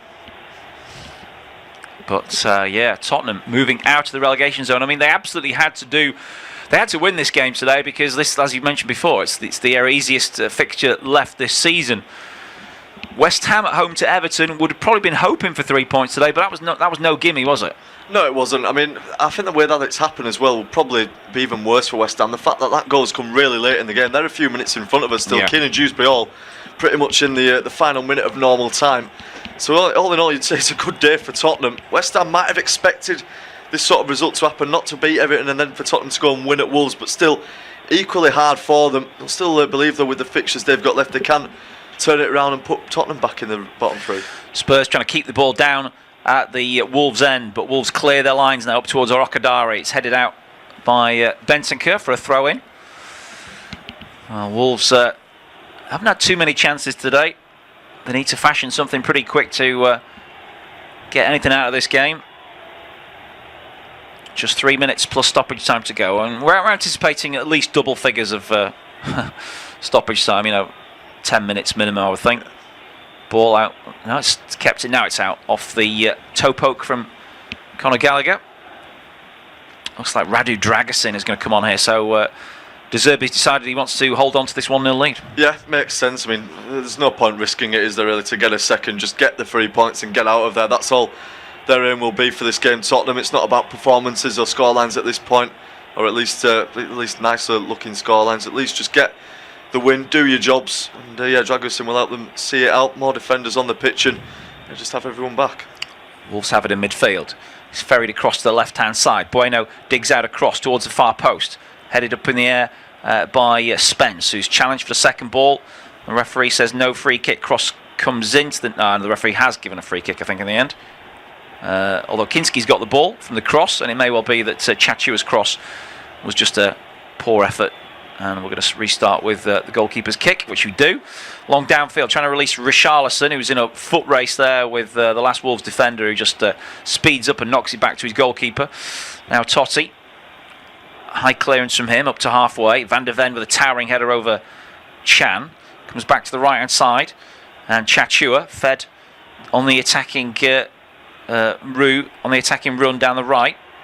Now Hwang Hee-chan. He sends a cross into the body of Spence, but Chachua is outside him, plays a low ball into the edge of the box. Collected by Marnie briefly, but then lost and cleared by Spurs. They're just hanging on a bit at the moment.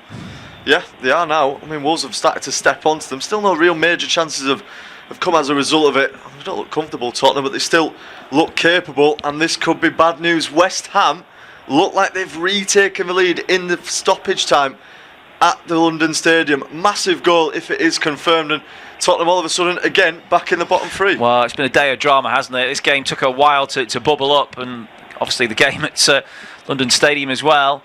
At the moment, Spurs just hanging on to this 3 points with Wolves on the attack again outside the penalty area. It's turned onto the left-hand side for Mane. Mane onto his right foot, trying to pull the trigger, and he's got that one all wrong and hit it into the stands. West Ham have scored a second goal to lead in stoppage time at London Stadium. That is going to be a painful one for Spurs to take. Yeah, I think the news has just started to filter through as well, hasn't it, to those Tottenham fans in the away end. It's Callum Wilson who's put the Hammers back in front in that game. Huge goal again in the relegation picture. I mean, it's going to be like this, isn't it, for the rest of the season? It's just going to twist and turn. 7 minutes added on. I thought it'd be more at the end. Yeah, we thought it was double figures, didn't we? Yeah. But just 7 in the end. I mean, 5 minutes of that is is Xavi Simons, really, isn't it? There were other injuries as well and plenty of substitutions, but Conor Gallagher's going to come off and Radu Dragusin's going to come on as De Zerbi tries to secure all 3 points. At the moment, it's not going to be a 3 points that will move Tottenham out of the relegation zone, but it's an absolutely key 3 points they had to get, and at least it would be their first win of the year. Get some momentum in for these tougher fixtures to come. Yeah, it's all psychological, isn't it? I mean, that late West Ham goal will hurt them a little bit, the fact they're not moving out of the relegation zone, but the fact that they have got 3 points, they've shown that they can win a game of Premier League football. That might just give them that little bit of a spur to go on for the rest of the season. They've got to follow it up, though. They've got to go into those next games now. They can't just have it as a flash in the pan and then revert. They've got to keep the momentum up. They've got to keep the intensity up, because this is by all means not a convincing performance. They've only beaten Wolves by 1-0. If it stays like this, it's not, it's not a massive statement result or anything like that. It's the bare minimum of what was needed today for Tottenham. Loose defending there from Wolves allows Tottenham to steal it back, and now there's a chance to break here with Tell. Tell's going to have to go himself, but he's just running into trouble in the middle of the pitch, and Wolves bring it away. Tell's won it back, but apparently by foul means, it'll be a free kick to Wolves just midway between their box and the halfway line. De Zerbi's like a ball of tension out on the sideline there, living every moment as Wolves bring it forward. That's a good pass in behind Pedro Porro, but Mane was a little bit idle to get after that, and it's cleared away by the Spurs defence. Dragusin just pumps it downfield, brought down by Tell. Tell's then grabbed by Wolves defender Bueno, I presume, and it's going to be a free kick to Spurs. Yeah, it's exactly what they need at moments like this game. I mean, De Zerbi is having a word now with the fourth official about something, but when you're into stoppage time in moments like this, you just need things to fall your way like that, just things to break the game up and stop Wolves from getting any sort of momentum. They can still focus on that Tottenham away end. I mean, there must be such a mixed bag of emotions. They're seeing the team win a game, but obviously still in the bottom three. Finally seen a replay as well. Can see Palhinha just about onside. It's Matt Doherty playing him on, as you said at the time. And yeah, crucial goal. Yeah, the only goal of the game so far, with 5 minutes of stoppage time to play. João Palhinha, ex-Fulham, Bayern Munich star. He's come up with a big goal for Tottenham. Kinski takes the free kick, hits it long into the Wolves half. Richarlison knocks it wide. Tell, who's looked positive and lively, he's trying to win a throw in down the right. He's done really well there.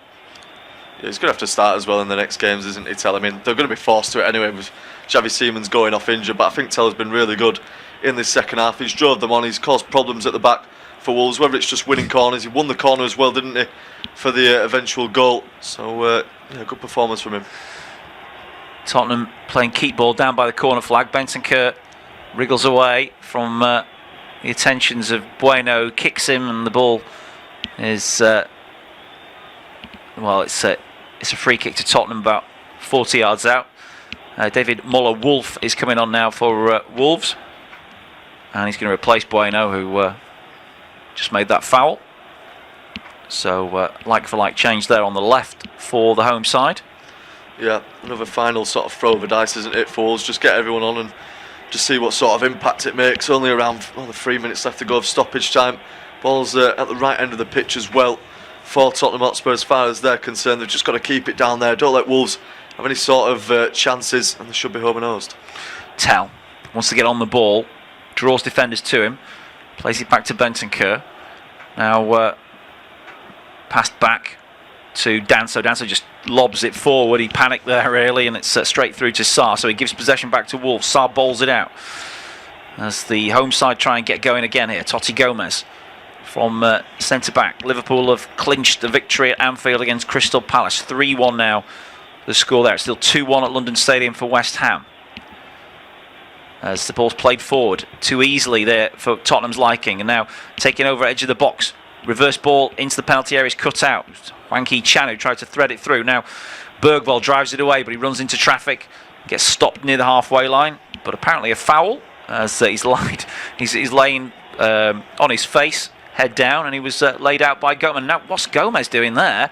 Applauding the referee sarcastically. He's possibly get himself into even more trouble. Do you know, he's really lucky not to have been sent off for that. He's got a yellow card for the foul anyway, and then he goes and claps in Anthony Taylor's face. I mean, that could have easily been justified as a second yellow card right there. Really lucky for João Gomes. And, you can see Bergvall just sort of took one in the face. Bit of a needless foul as well. I thought he'd have been able to actually win the ball, or one of the other players coming round to help him. I thought they were going to take it off of Bergvall there, but they committed the foul, and exactly again what Tottenham wanted. You just wonder what the referee's looking at there. I mean, we've seen that so often this season with players making a sarcastic reaction, getting a yellow card straight away. I don't know why the referee's not sent him off there. No, I think he's really lucky. I think Taylor's shown great composure and sort of restraint to not take that one any further. Long ball forward towards Arokadare, who's just outnumbered by 3-1 by Tottenham defenders and can't make the ball stick. Bentancur takes a pass from Van der Ven. Van der Ven to clear now. Left-footed down the line. Over the top for Richarlison. He's going to run it towards the corner flag. Just jostling there with... he's got the better of him. He's got inside the penalty area and he's fallen over. The referee's given that as a foul by Richarlison on the Wolves defender. Free kick to the home side. Yeah, he looks bemused by it, Richarlison. They were both sort of at each other, but Anthony Taylor got up the pitch well to have a good view of it. It's a good battle then between Totti Gomes and Richarlison. I'm not really sure what the foul is for. I mean, they're both at it and looks fairly 50-50. Arokadare, nice turn from him, but he spotted the pass. It was out to the left-hand side. However, he has won a free kick 25 yards out, and this is another yellow card coming for a Tottenham player. It's Kevin Danso. Yeah, Danso goes into the book, and more importantly, this is a free kick in a really, really good position. It's even closer than a few of the ones before. I mean, Danso and Porro, they're just queuing up behind each other to take Mane out there. That was inevitable that a foul was going to be given. Yeah, it was Mane, not Arokadare, but I'm not sure who's going to take this free kick. We saw... Hugo Bueno with one in the first half, didn't we? Just go over the top from this kind of distance.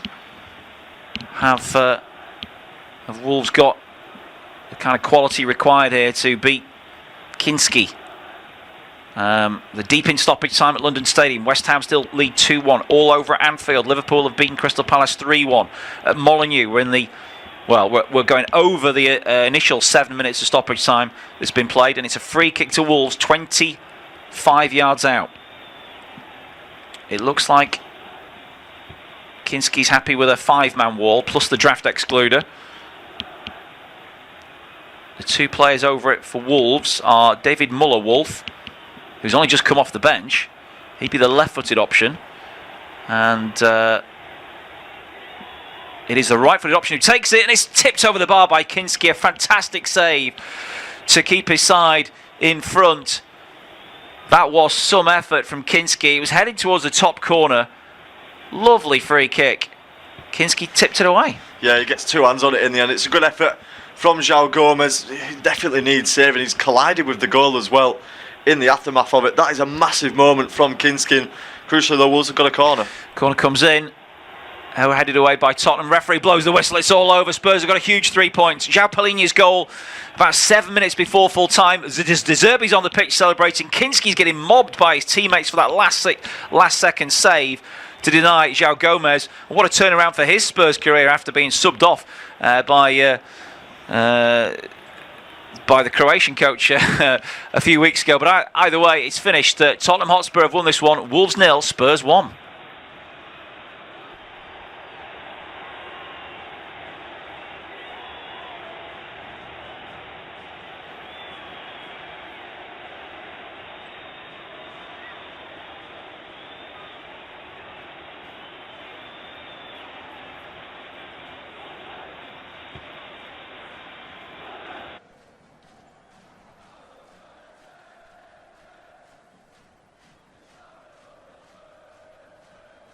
Our next football commentary match is getting ever nearer, so why not take the opportunity of having a bet on the match? Whether you're interested in betting on the match result, the first player to score, the last scorer, correct score, double result, total goals market, handicap betting, or any other of our exciting market, it's fun to be involved. Don't forget, when the match kicks off, you can sit back and enjoy superb independent studio commentary while also enjoying our in-play betting opportunities. Good luck.